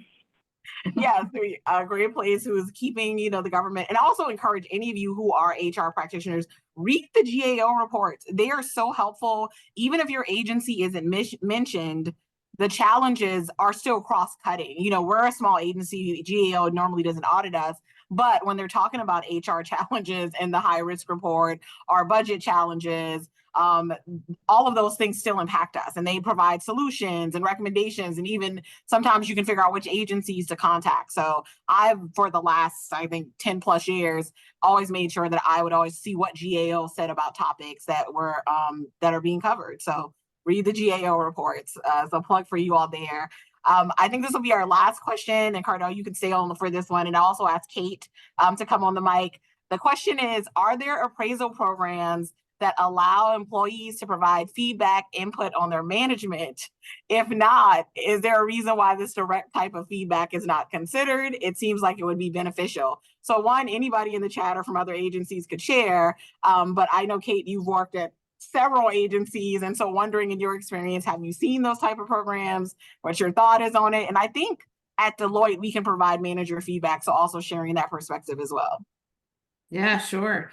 I have not seen a program like that at a government agency. In fact, I think one of the trainings I most want to explore is conflict resolution and how you engage in feedback in a productive manner. I do think feedback upward is incredibly important. However, the leader needs to be ready to receive it. And that is sometimes takes some training and culture action to get the workforce ready for. But I think from the top, if there are leaders on the call, set that tone in your organization. Really, if you impress upon your staff and your team that feedback goes both ways, mentorship goes both ways, you can really learn a lot from opening your mindset to that and not thinking experience, dictates all the answers. Yeah, I will say at Deloitte, so on the program side for the government, I would say I haven't seen it, but I don't think you need a program. It's really just leaders pushing the conversation and creating a forum of psychological safety where folks are ready and willing to have those conversations and don't fear retribution as a result. That takes a lot of effort and perseverance from leaders. So it's worth it though. From a Deloitte perspective, we have 360 feedback. So I guess that's one area where the government does do this is there are many instances of 360 feedback. However, I don't think that anything's as powerful as having a conversation one-on-one around whatever your challenge is. So feedback is most preferably given in the moment, one-on-one in a productive manner. And so 360 feedback is, I have a lot of personal angst with 360 feedback because it's like any survey, you get the extremes and not really the in-between that's productive. Mm-hmm. But at Deloitte, we try and foster, and it's a continuous, work in progress, try and foster an environment where all leaders are open to feedback. And in our conversations, we have a method of check-ins, which we're supposed to have every 2 weeks with our direct reports or folks that work directly with us. They don't always happen every 2 weeks, but often is the point.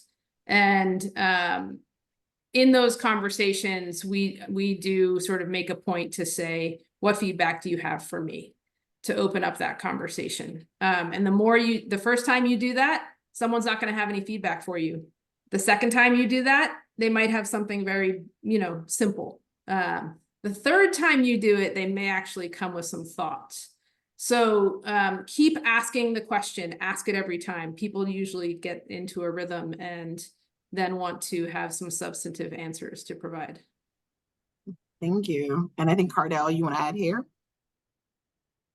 Yeah, I think so. It is true. I have not seen in many government agencies a formal mechanism to provide that feedback upwards. I know one agency I work for, they use 360 feedback in the appraisal process, but it didn't include the manager or the leadership. It was just for the staff.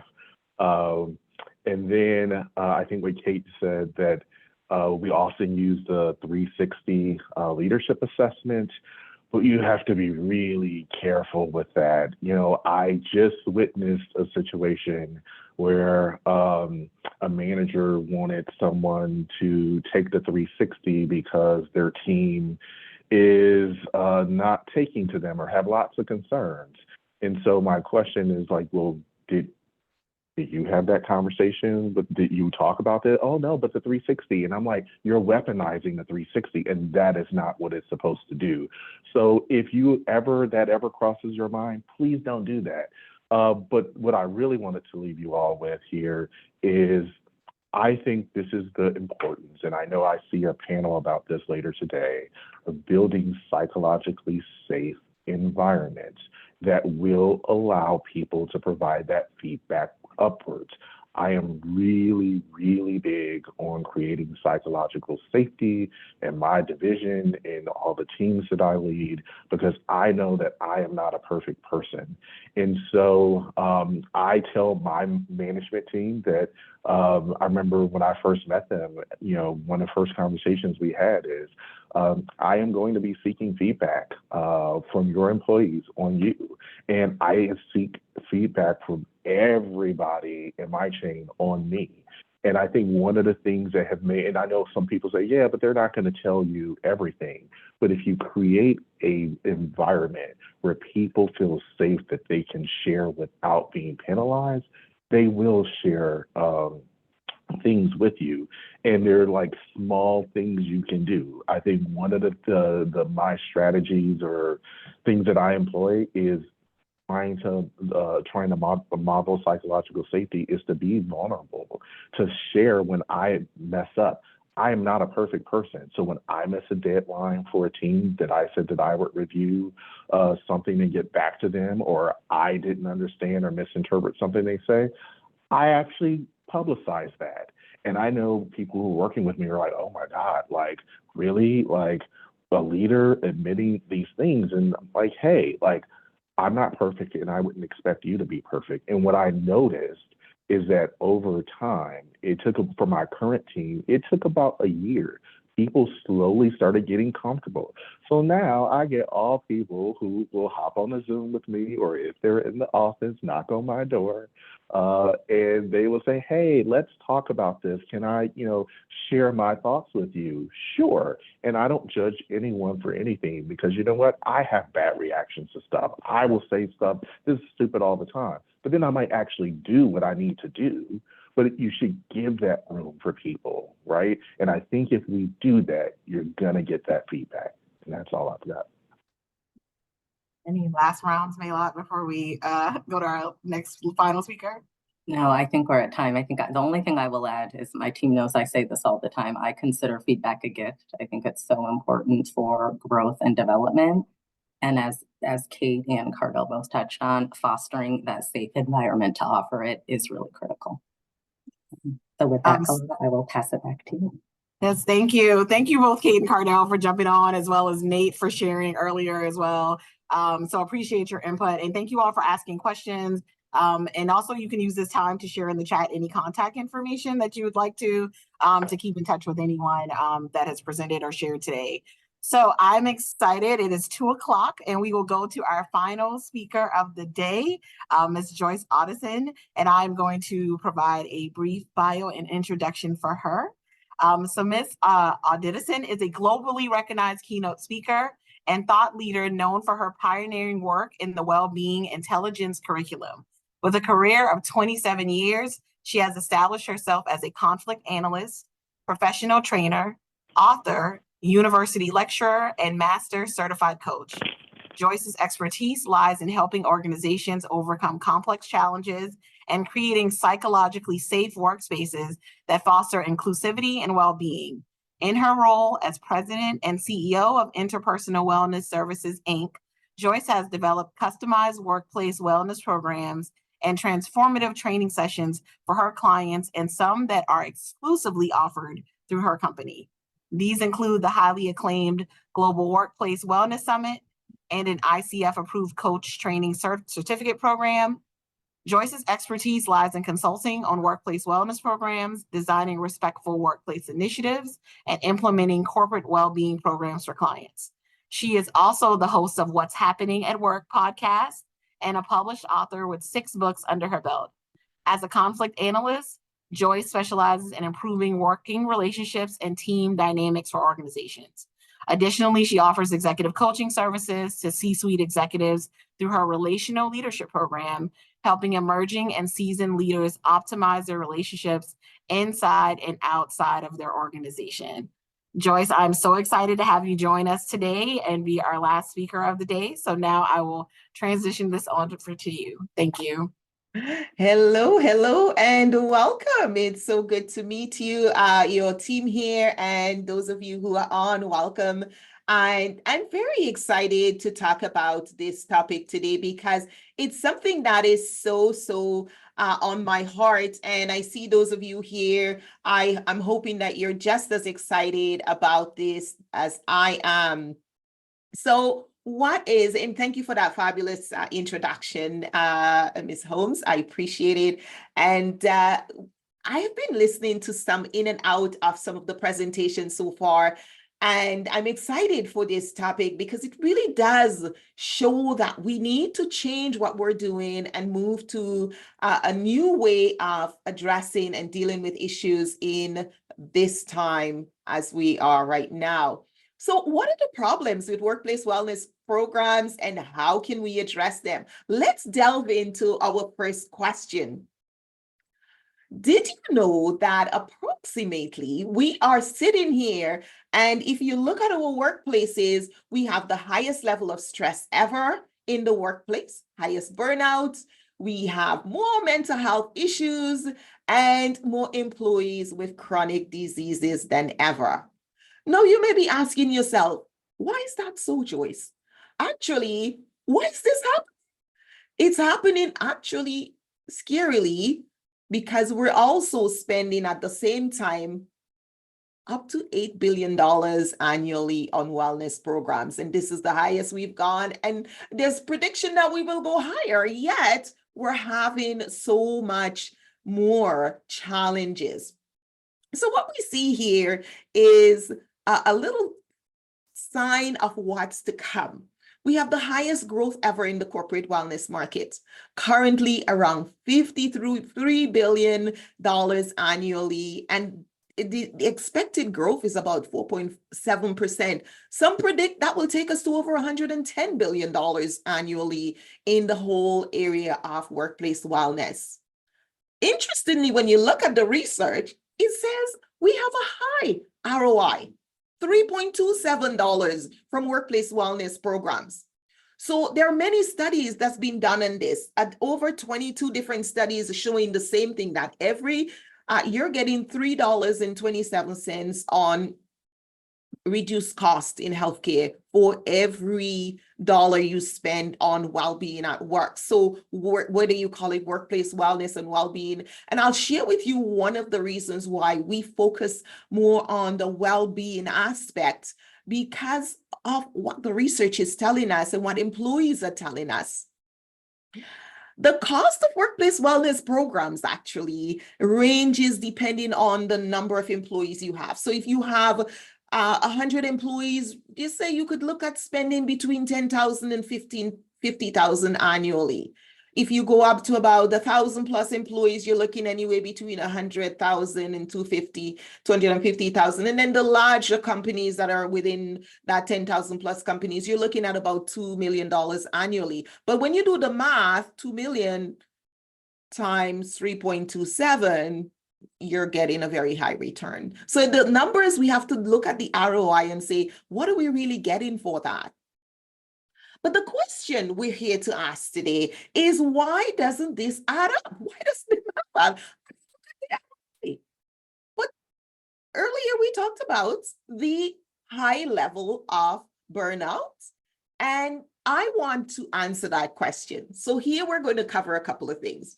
We look at the growth in the market. We're going to look at some of the problems with workplace wellness programs, and we're going to look at opportunities to enhance those programs, because we are not going to throw away the baby with the bathwater. We want to keep the programs. What we want to do is iron them out, smooth them out, things to avoid, steps to implement, and of course, understand the unique challenges of building human skills in a very digitalized workplace, which is where we are right now. We have companies that are saying, Joyce, we have people working remote, we have people working hybrid, we have people in the office. Our workplace wellness program is stretched and looks different for everyone. And that is, we're all in the same boat. So let's be smarter about the resources we have, because stats also show us that less than 20% participation rate for the average workplace wellness program. And you're like, look at the amount of dollars we're wasting. We need to have a higher participation rate in these programs.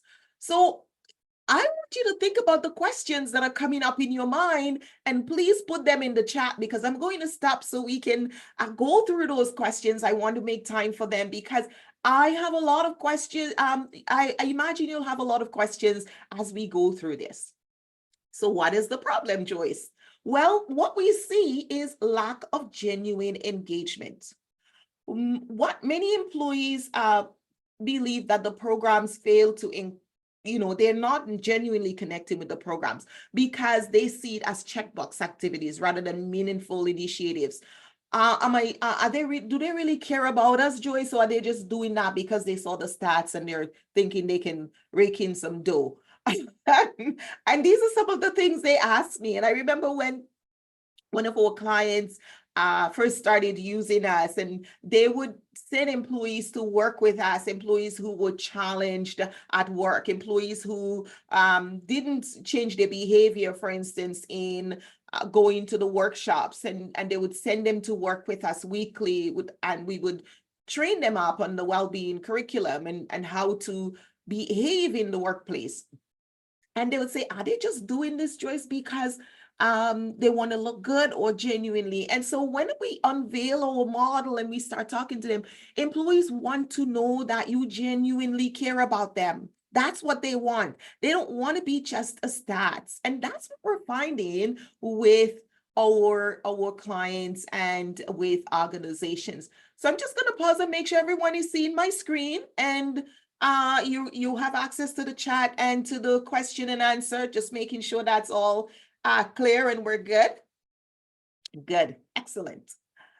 One of the other things that we see is one size fit all. So we're seeing a lot of employees who are, a lot of programs that's opting for usage engagement models where they just buy a block and they say, here, everyone, this is our workplace wellness program, and fit yourself around it, right? So it's not whole person centered. And so because of that, employees tend to check out. They're like, yeah, Joyce, it's not quite for me. It's for those people. So I go into organizations and I travel a lot, doing keynotes, and I see employees every day. And I usually ask, it's my most favorite question to ask, does your organization have a workplace wellness program? And they will say to me, I'm not sure.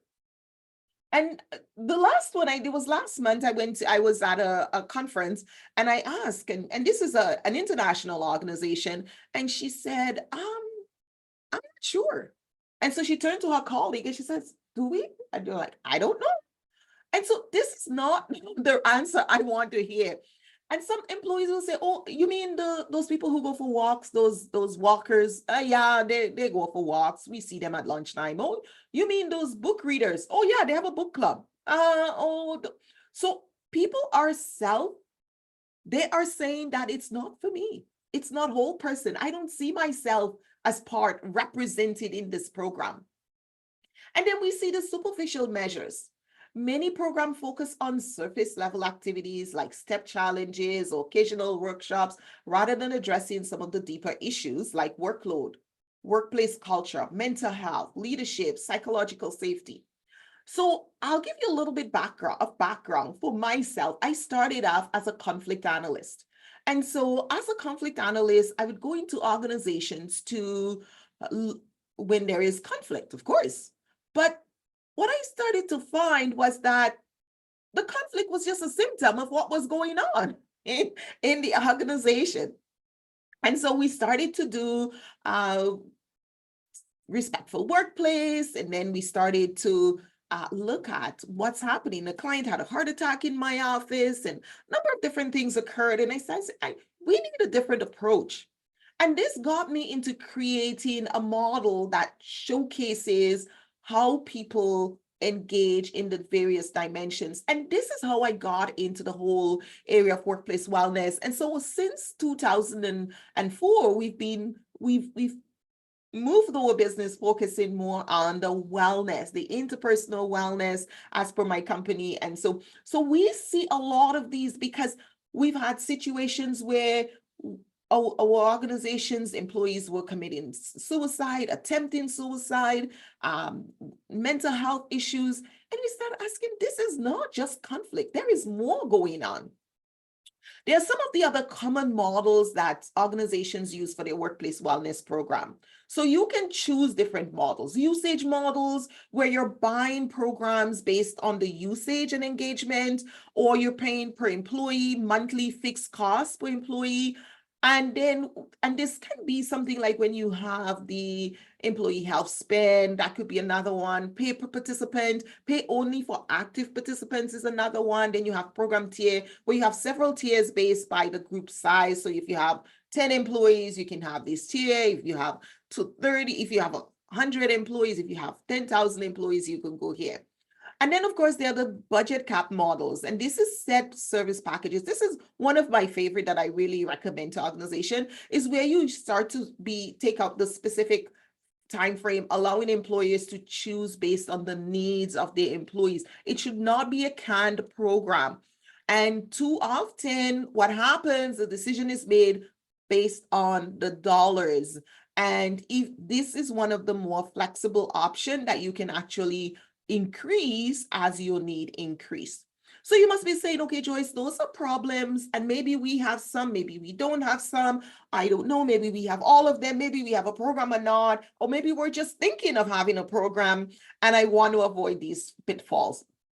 Let's go into this section where we can talk more about how to avoid these pitfalls. So design tailored and inclusive programs. This means that your employee consultation should happen first. And please, I'm going to ask you, when I say employee consultation, are you thinking surveys and questionnaires?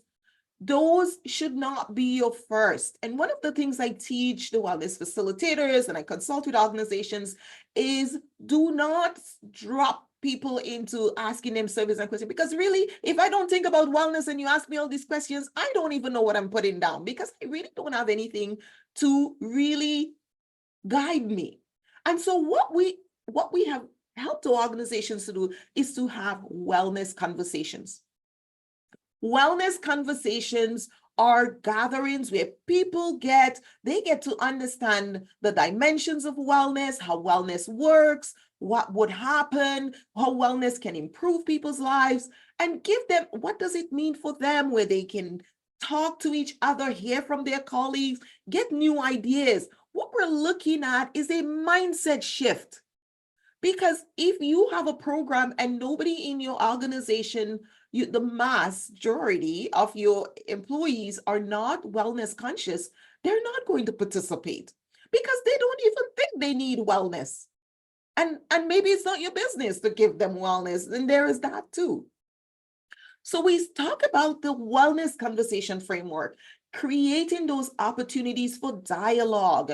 You can do that in your shop floor. You can do that in your boardroom. You can do that on Teams. You can do that in groups. You can hold webinars. You can do series of wellness conversations where your employees get to come in, understand what wellness means, and then you can now, after creating awareness, now you have invite dialogue. It's just like anything else. If you're going to create a wellness program, you have to start thinking about the sales. Who buys something if they don't think they need it? I don't know about you, but I certainly don't. I don't buy something if I don't need it. So why do you think your employees will be buying something if they don't need it? They won't. It's just common sense. We have to get them to that place to start dialoguing. And sometimes we look at and employees may say, well, I'm not interested. And then they start to hear their colleagues thinking and talking, and they're like, oh, maybe, oh, okay. Yeah, I think that. And you can see the attitude change, and you can see. So use what you have in your organization. Then you can deploy the surveys, and you can do the focus groups, and you can do the questionnaires, and you can do all the different other areas that we do. Because we're having when we see those low survey results, it tells me that they're not informed. And so you have low participation. Get them in, engage them in wellness conversations, and we see far more uptake on your surveys. The next thing that you want to do is have a holistic approach. And this is so important, that whole person approach to well-being. Developing skills and competencies that help people to be well spiritually, socially, emotionally, occupationally, interpersonally, physically, financially, environmentally, and intellectually. Because, my friends, we are working in very diverse settings. And we're all coming from different backgrounds, different nationalities, different religion, beliefs, and we don't all see the world the same way. But what we notice is that employees' unhappiness and low satisfaction, more of it is coming from the interpersonal dynamics in the workplace than the actual job itself. So employees will say to me, my day would go better if I didn't have colleagues. If there were no people and I just had my work, I would be fine. Although that's a myth, we can talk about that in another workshop. But what we've now noticed is that most of the challenges are coming from the dynamics, upset with the leader, not liking the focus of the organization, not having access to resources. Those are some of the challenges that we see in organization, but not getting along with a colleague, having fight, poor decision-making, lack of critical thinking skills. We need to provide well-being training because research has showed us that people's well-being has a direct impact on their mental health. And well-being, we've been so enthusiastic about developing and maintaining mental health and mental health first aid and all of these things, but we forget that we need to preserve what we have. Let's not wait until we have a mental health crisis. Let us preserve our mental health with better interpersonal dynamics in the organization and psychological safety. That is so important to employees, and they tell us over and over again. And we've been doing surveys and talking to employees for 27 years, and it has not changed even now. The pressure and the stress And the overwhelm comes not just from the work they do, but from the people they interact with and engage with. And this is why we focus so much on the well-being and the well-being competencies, because people are social beings. And if you are happy with your colleagues and your coworkers and your boss, and you have a great manager and supervisor who can relate well and speak to you properly when there is a challenge, you are much better able and equipped to be resilient when the workload becomes heavy. So this is why we have created the Wellbeing Intelligence System, which includes our interpersonal wellness system, and are creating some. And some of the feedback we're getting is the Wellness Improvement System is a tool, tangible, simple, yet robust system to assess, self-monitor, and bring awareness and language around so many areas of life wellness. It is immediately empowering, allowing one to bring words, focus, and awareness to many areas of their lives they may not have yet seen. So this is just some of the feedback that we've gotten. The other piece that we share with organization is stop making your workplace wellness program invisible. Your program should be visible. Employees should be able to see some kind of framework. And this is an example of some of the frameworks that we've used with clients. You need to get something, I don't care what it is, even if it's a butterfly hanging up or what have you, you need some kind of visual that your employees can relate to. Most importantly, they need to have an access point. They need to know how they can access wellness when they need it. And many people have when I ask about their wellness program, they tell me they have EAP. EAP was not, the whole design of EAP was for crisis management. It's a response after there is a problem. Why we're thinking well-being is to prevent and manage problems. So we shouldn't be relying on our EAP program to catch the crisis. We should be actually investing in wellness programs that employees can see, because even with EAP program, there is barely a 36% in usage. People are not using it, even though you're buying it. So you get more, it's more of an investment for your organization to have a wellness program, because you see the return is 3.27 on your dollars spent. Here are some pieces that we uniquely do that's different from other workplace wellness programs that you've heard, because we have come up with what we call as well-being competencies. Well-being competencies is not something new to HR folks. You live competencies, you teach, you measure competencies. But when it comes to well-being at work, we don't have any. What's going on? What's that about? So with the work and research that we've been doing, we've designed well-being competencies because they are measurable and attainable abilities and behaviors that contribute to being healthy, well, happy, and fulfilled and satisfied in the dimensions of life, of course, personally and professionally. But in the workplace, these traits and behaviors demonstrate a culture of well-being. A leader who can relate with his employees, who can discuss, who can meet them halfway, to collaborate and negotiate to solve problems together. It's the thing about the well-being competencies that we do is we align them to 12 macro and 20 micro competencies accelerators.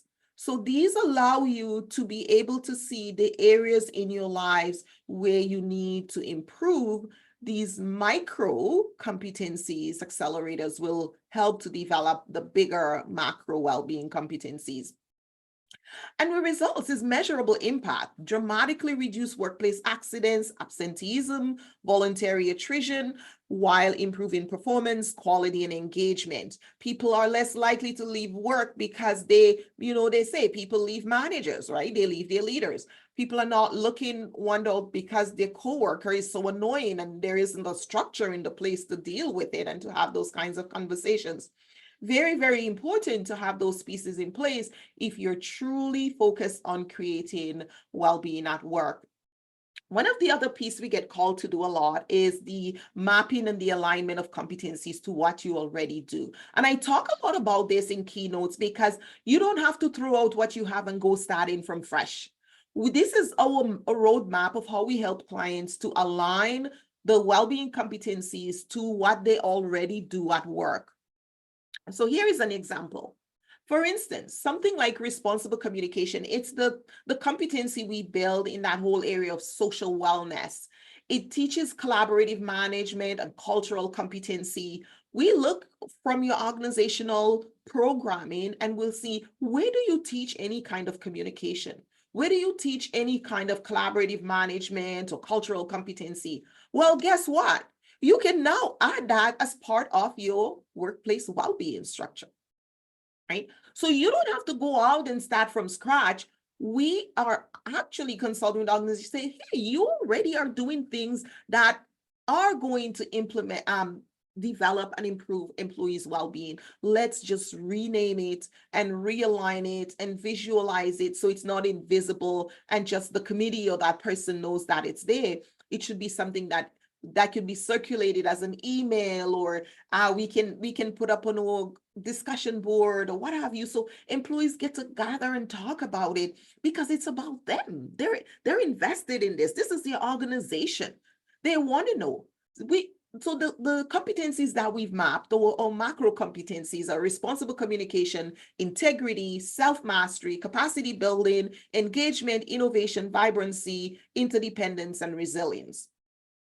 And under these competencies, we have macro, right, accelerators that people are learning. So for instance, if someone comes in and they say, Joyce, I want to develop emotional wellness, we're going to be teaching them things like self-awareness, assertiveness, dealing with anger, recognizing fears, and getting, dealing with things like disillusionment and creating more joy and happiness in their life, optimism.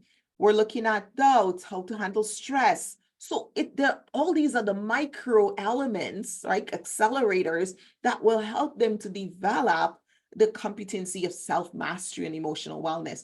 So we are now helping our organizations to say, where are you already doing self-mastery in your organization? Well, Joyce, we already teach psychological well-being. We also do things for mental wellness and mental health. Well, hey, you teach anger management at your workplace. Well, that says you are already working in that realm. You are already providing services that improve employee well-being.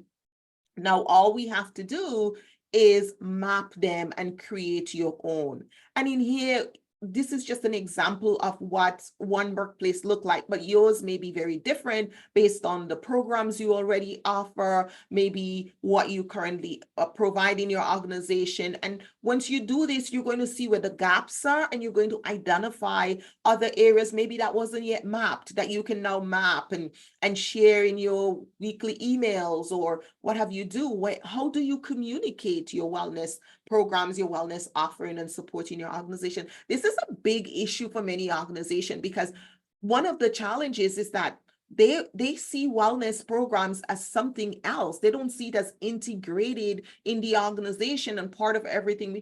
Wellness and well-being should be embedded in every job, every activity in the organization. We should be thinking about the well-being. That's the sense of fulfillment, joy, happiness, purpose that I feel in doing my job, the ability to do my work well, being healthy enough to do my work, physically to do my work, to be able to concentrate, to not be overly stressed. All of these things are contributing to my well-being.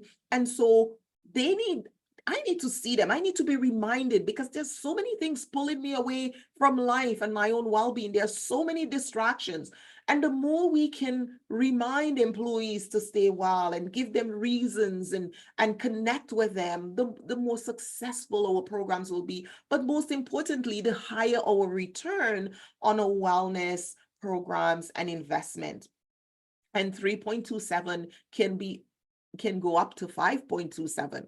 it doesn't have to stay there. How you roll out your program, how you communicate your program, the visibility of your program, the access points to your program will determine the success and the ROI on your program. So it's incredibly important for you to ensure that those pieces are well thought out and structured into your workplace wellness program. The other piece that we do that uniquely we came up with that we offer is the well-being KPIs.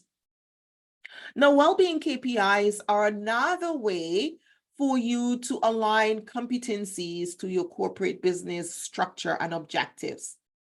So why do you need to do that?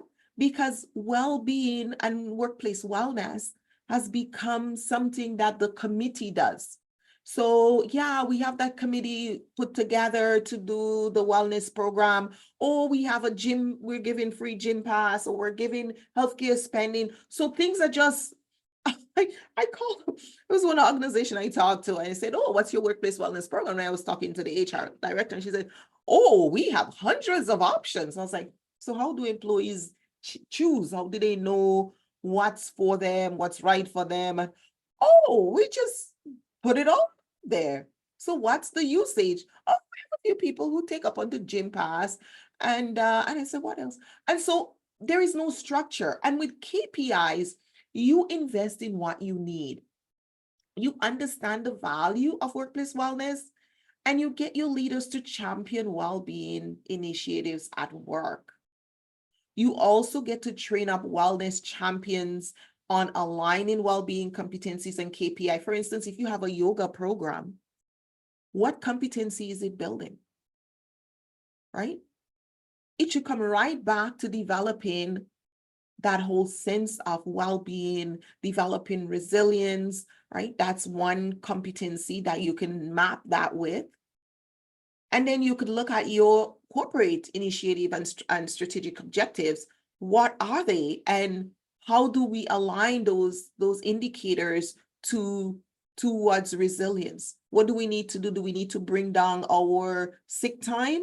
Do we need to bring down absenteeism? Like, what are the measurements? What are you measuring? And so just like you have your sales department or your marketing departments, and they have indicators, you should also have that for your well-being program, because it's such an essential part of your people's well-being. And your people, every great organization is going to succeed because of the well-being of the employees. Right? Engage your business groups in mapping well-being KPIs to meet their goals. So your sales department, your marketing department, all your various departments should have, your HR department should have their own KPIs that they're mapping around well-being. What are some of the behaviors that you're getting a lot of complaints? What are the grievances? How are they coming up? How much time are you spending on these grievances and complaints versus what do you want with your objectives, and how can you now map that as a KPI? This is something we want to measure, and which competency can we look at focusing and developing? And we have one of the pieces that we do is the wellness assessment that helps us to identify the well-being risk for the employees, and that helps us to align it with the competencies. And then when we do an audit with the organization, we're able to look at the KPIs and map them together. So my sole goal and purpose is to stop having wellness programs as this thing out there that's hanging by itself, that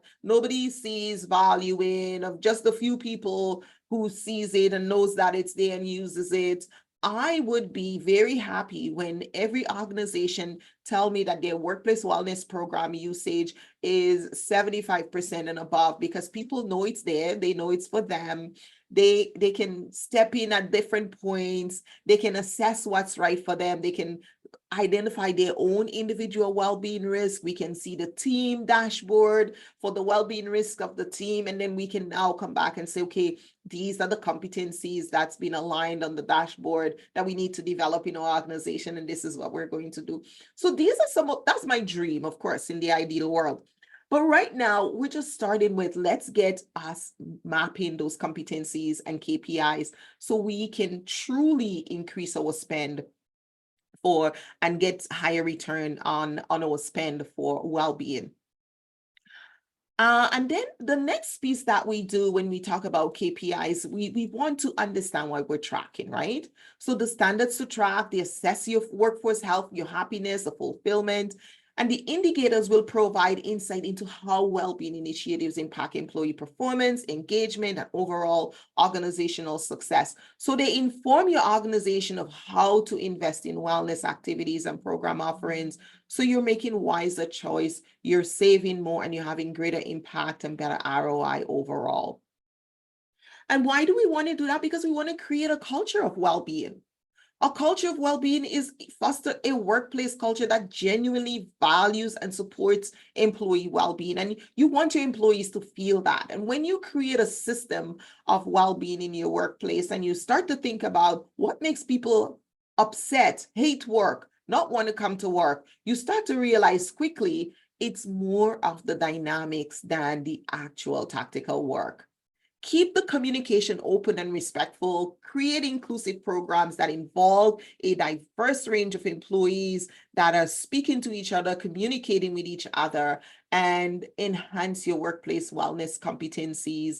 Make it easier for employees and leaders and managers to be able to identify the competencies and help people to align that. One of the other things that we see is the insufficient leadership oversight and support. So we're seeing low leadership oversight for the program. So here are some things we want you to do. Here's how you can go ahead and do that differently. Create assessment and feedback for your program. So if you're saying, Joyce, I want to go now and create a program, I know all of these things, and I want to make sure, oh, I have a program already, and I want to go and assess. Here are some steps. Assess and get feedback. Start with those wellness conversations, then do your interviews, your focus groups, your surveys, your anonymous suggestion box. All of that is important. Then test the pilot program. I'll tell you a little bit about the pilot program that we were involved in. I was approached by Miami University because they had gotten funding to do staff wellness programs in 75 schools across the state of Ohio. And they wanted to do a pilot program to see. And so they looked high and low, and then they found us because they said, Joyce, you have the most comprehensive wellness model, and we love your WIS framework. We want your WIS framework. We want you to teach us that, and also how we can implement it, but also how we can train our facilitators to do that. And so one of the things that we did in that program was to implement most of what I talked about. And it allows you to test out that new initiative, because there really wasn't that mass big program for schools across states, and they wanted to get it right. You can gather data. It tells you information. So you can start maybe just create a wellness program just in your, a small group or one department, and you go from there. I mean, we were doing big then because they had lots of funding. They were looking at doing something big because they wanted to roll it out across the state. Learn about the program effectiveness before rollout, so you get to see what you need to tweak, what you need to change. And then it also allows you for flexible work schedules and so forth when you are piloting. So that's the benefit of piloting your program. And the pilot program with Miami gave us a lot of information. One of the feedback we got and one of the research data is 75% of teachers and staff reported improvement in their mental health. 80% of staff reported enhanced well-being and happiness at work.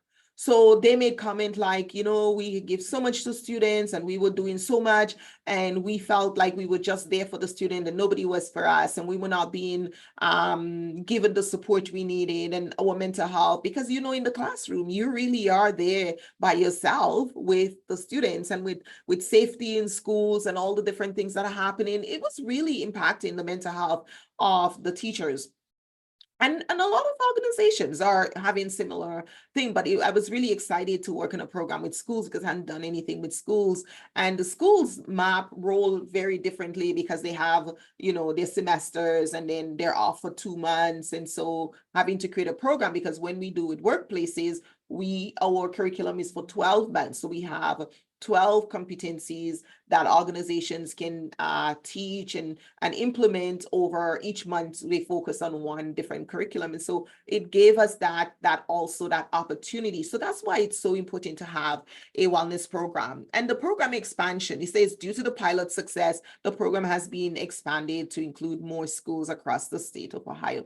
So doing a pilot is a good way to start. It gives you information, it gives you data, it gives you research, and then you're able to create your program for continuous improvement. There is no one size fit all, and this is our program and it's going to stay like this forever. You need a program that's flexible, that can grow with your organization, that can scale with your organization.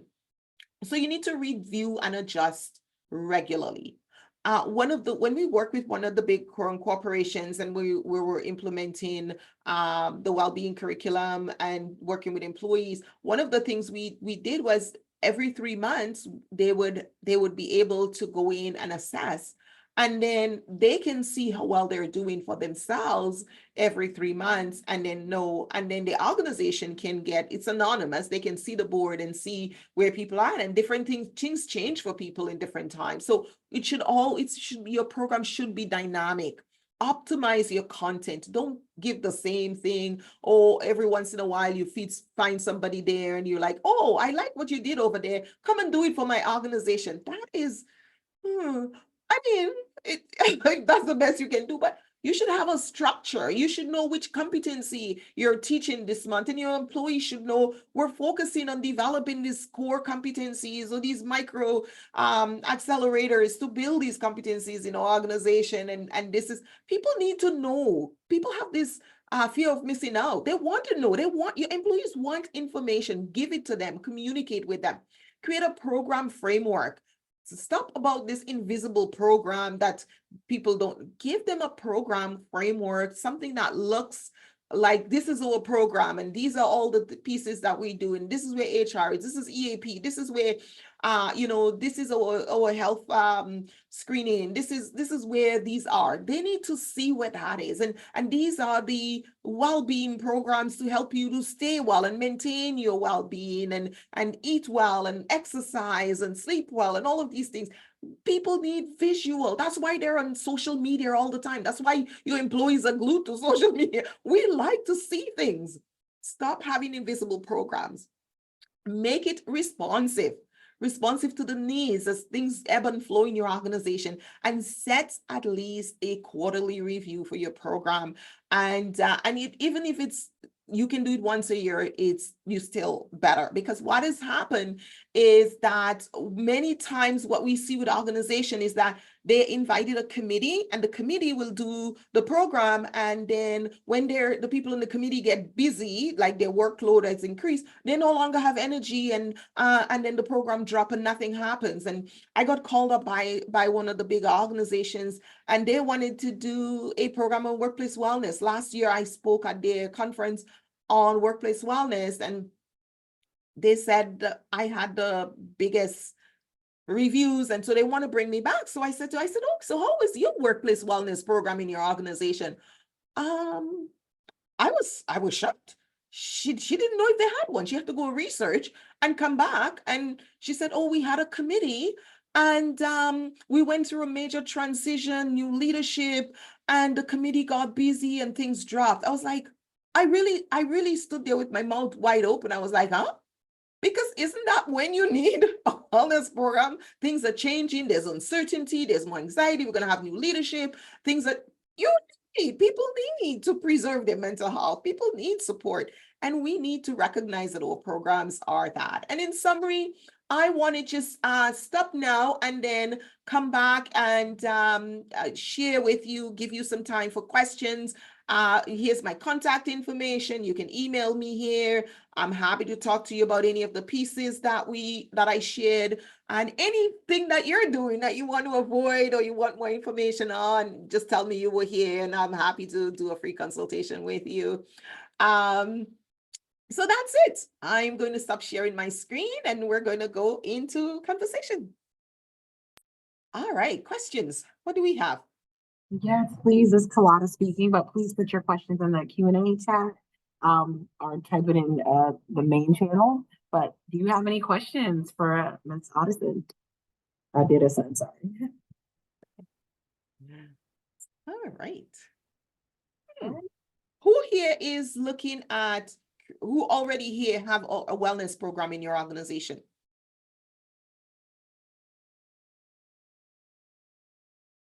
All right. How many of you who have a wellness program have been able to avoid some of the issues that we talked about?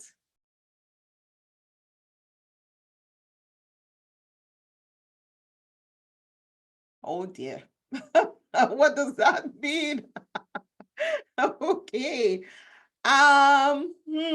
So you have not been able to, I take it, or you have?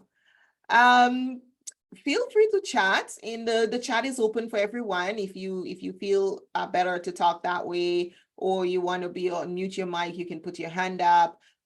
This is really the time for conversation. You can ask me pieces on if you have a program right now, or you have any way, or you haven't even thought about what is your program and how's it rolling, and is anyone participating, or where are you at?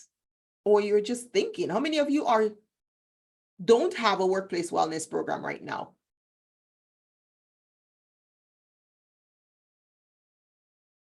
Okay. Okay, well, you know what not to do with your program. All right, so Ms. Holmes, any questions from you in your organization? No, I don't think we have any questions. I really do appreciate you sharing. We have wellness is one of our strategic goals, well, one of our strategic objectives at AmeriCorps under our goal 5, which is to be the best and most equitable place to work in federal government, right? That's a lofty goal. And so we are always looking at ways to improve our wellness program. And I know many agencies are, especially in a hybrid environment. So we have to think of how can we serve people all across the country? Some agencies are all across the world, but making sure we do that. So I'm very appreciative of what you shared, how to holistically, I think we also rely on EAP pretty heavily at this agency. So definitely see some opportunities based on what you've shared for us to do something different and take other opportunities and also create some KPIs.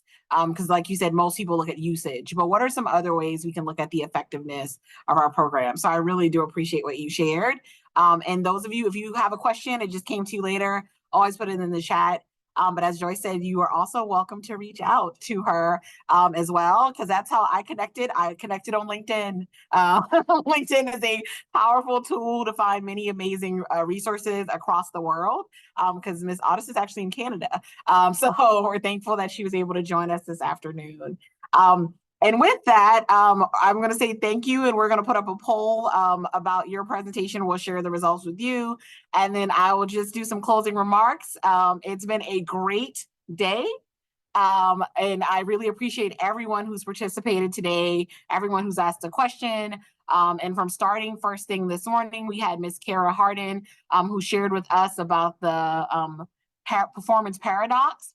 And as many of us are strivers and we're feeling anxiety and sad and there's other things, she also shared some practices and the idea that you have to find the practice that works for you. And you can start with a tiny noun practice, maybe even just changing your background. So it's more exciting, or it reminds you of that thing you enjoy or you want to do. Or what are some overtime practices that you can keep improving and enhancing upon? And also don't forget the many resources we shared in the chat earlier that are some great books and articles that can help you address wherever you're having challenges in your life. We also got to hear from Jeff Anoka and Alan Sable, who shared about AI in HR and provided some real world case studies and actions that they're taking to advance AI in the HR community. I know that excited me and made me more optimistic about what we can do reasonably and really soon, because it's already happening, about how to enhance our services to customers and also allow our practitioners to have more time to do other things. One thing that also came out of that particular session is it's important for us as HR people to continue to also learn. We encourage learning for others. We're all about user experience, but we all have to continue learning so that we can implement and do these things as well. And that's also why we had the summit. So again, thank you all for attending and wanting to learn. And after lunch, we had Cardell Johnson and Camila Smith, who shared about mentorship and sponsorship and how it enhanced their lives, as well as some information that we can all take back to think of how we can improve our programs and help create or encourage more sponsorship and mentorship relationships in our agency. And thank you to everyone who participated in the town hall as well, where we were able to talk about a variety of topics, from how to build HR champions and enhance cross-functional teams to support HR initiatives. We also talked about compensation programs, specifically at GAO, but that's something we're all going to be looking at, especially with recent legislation changes. We have to really think about how to attract and retain people into the federal government to be more being more competitive with the market. We also talked about psychological safety, as well as other HR topics throughout the day and even in this conversation. And tomorrow, we'll be continuing that discussion where we'll be talking about psychological safety. We'll start the day off with HR Unleash from Kate Riley, who also participated in the town hall. And this is an opportunity for all of you who are looking at your HR organizations and knowing that we're all facing similar challenges, to hear from someone with decades of experience in transforming HR organizations. And I know people always think that consultants and contractors are always looking to make money off the government. Kate has a true commitment to really seeing that government HR is improved, regardless of whether there's a consultant at the table or not. And so I really encourage you all to listen to that if you are looking for opportunities to improve your current HR organization. We'll also talk more about psychological safety, as well as dealing with brilliant jerks, managing conflict. And then we'll talk about learning quite a bit in the afternoon, and we'll hear from VHA's Chief Learning Officer about their iLead program and how they're creating a culture of learning. We'll also hear from Nkerika Obuchikwe in the afternoon. She'll be talking about transformative learning culture and her experience in learning across various public and private sector institutes. And then in between all of that, Amelia Ryba, also from AmeriCorps, will be sharing about a program we have called Community Spaces, which is our way of having psychological safety in action at the organization. So I'm really looking forward to day 2. Thank you all so much for participating today. It is the same link. See you tomorrow morning at 10 a.m. and have a great rest of evening.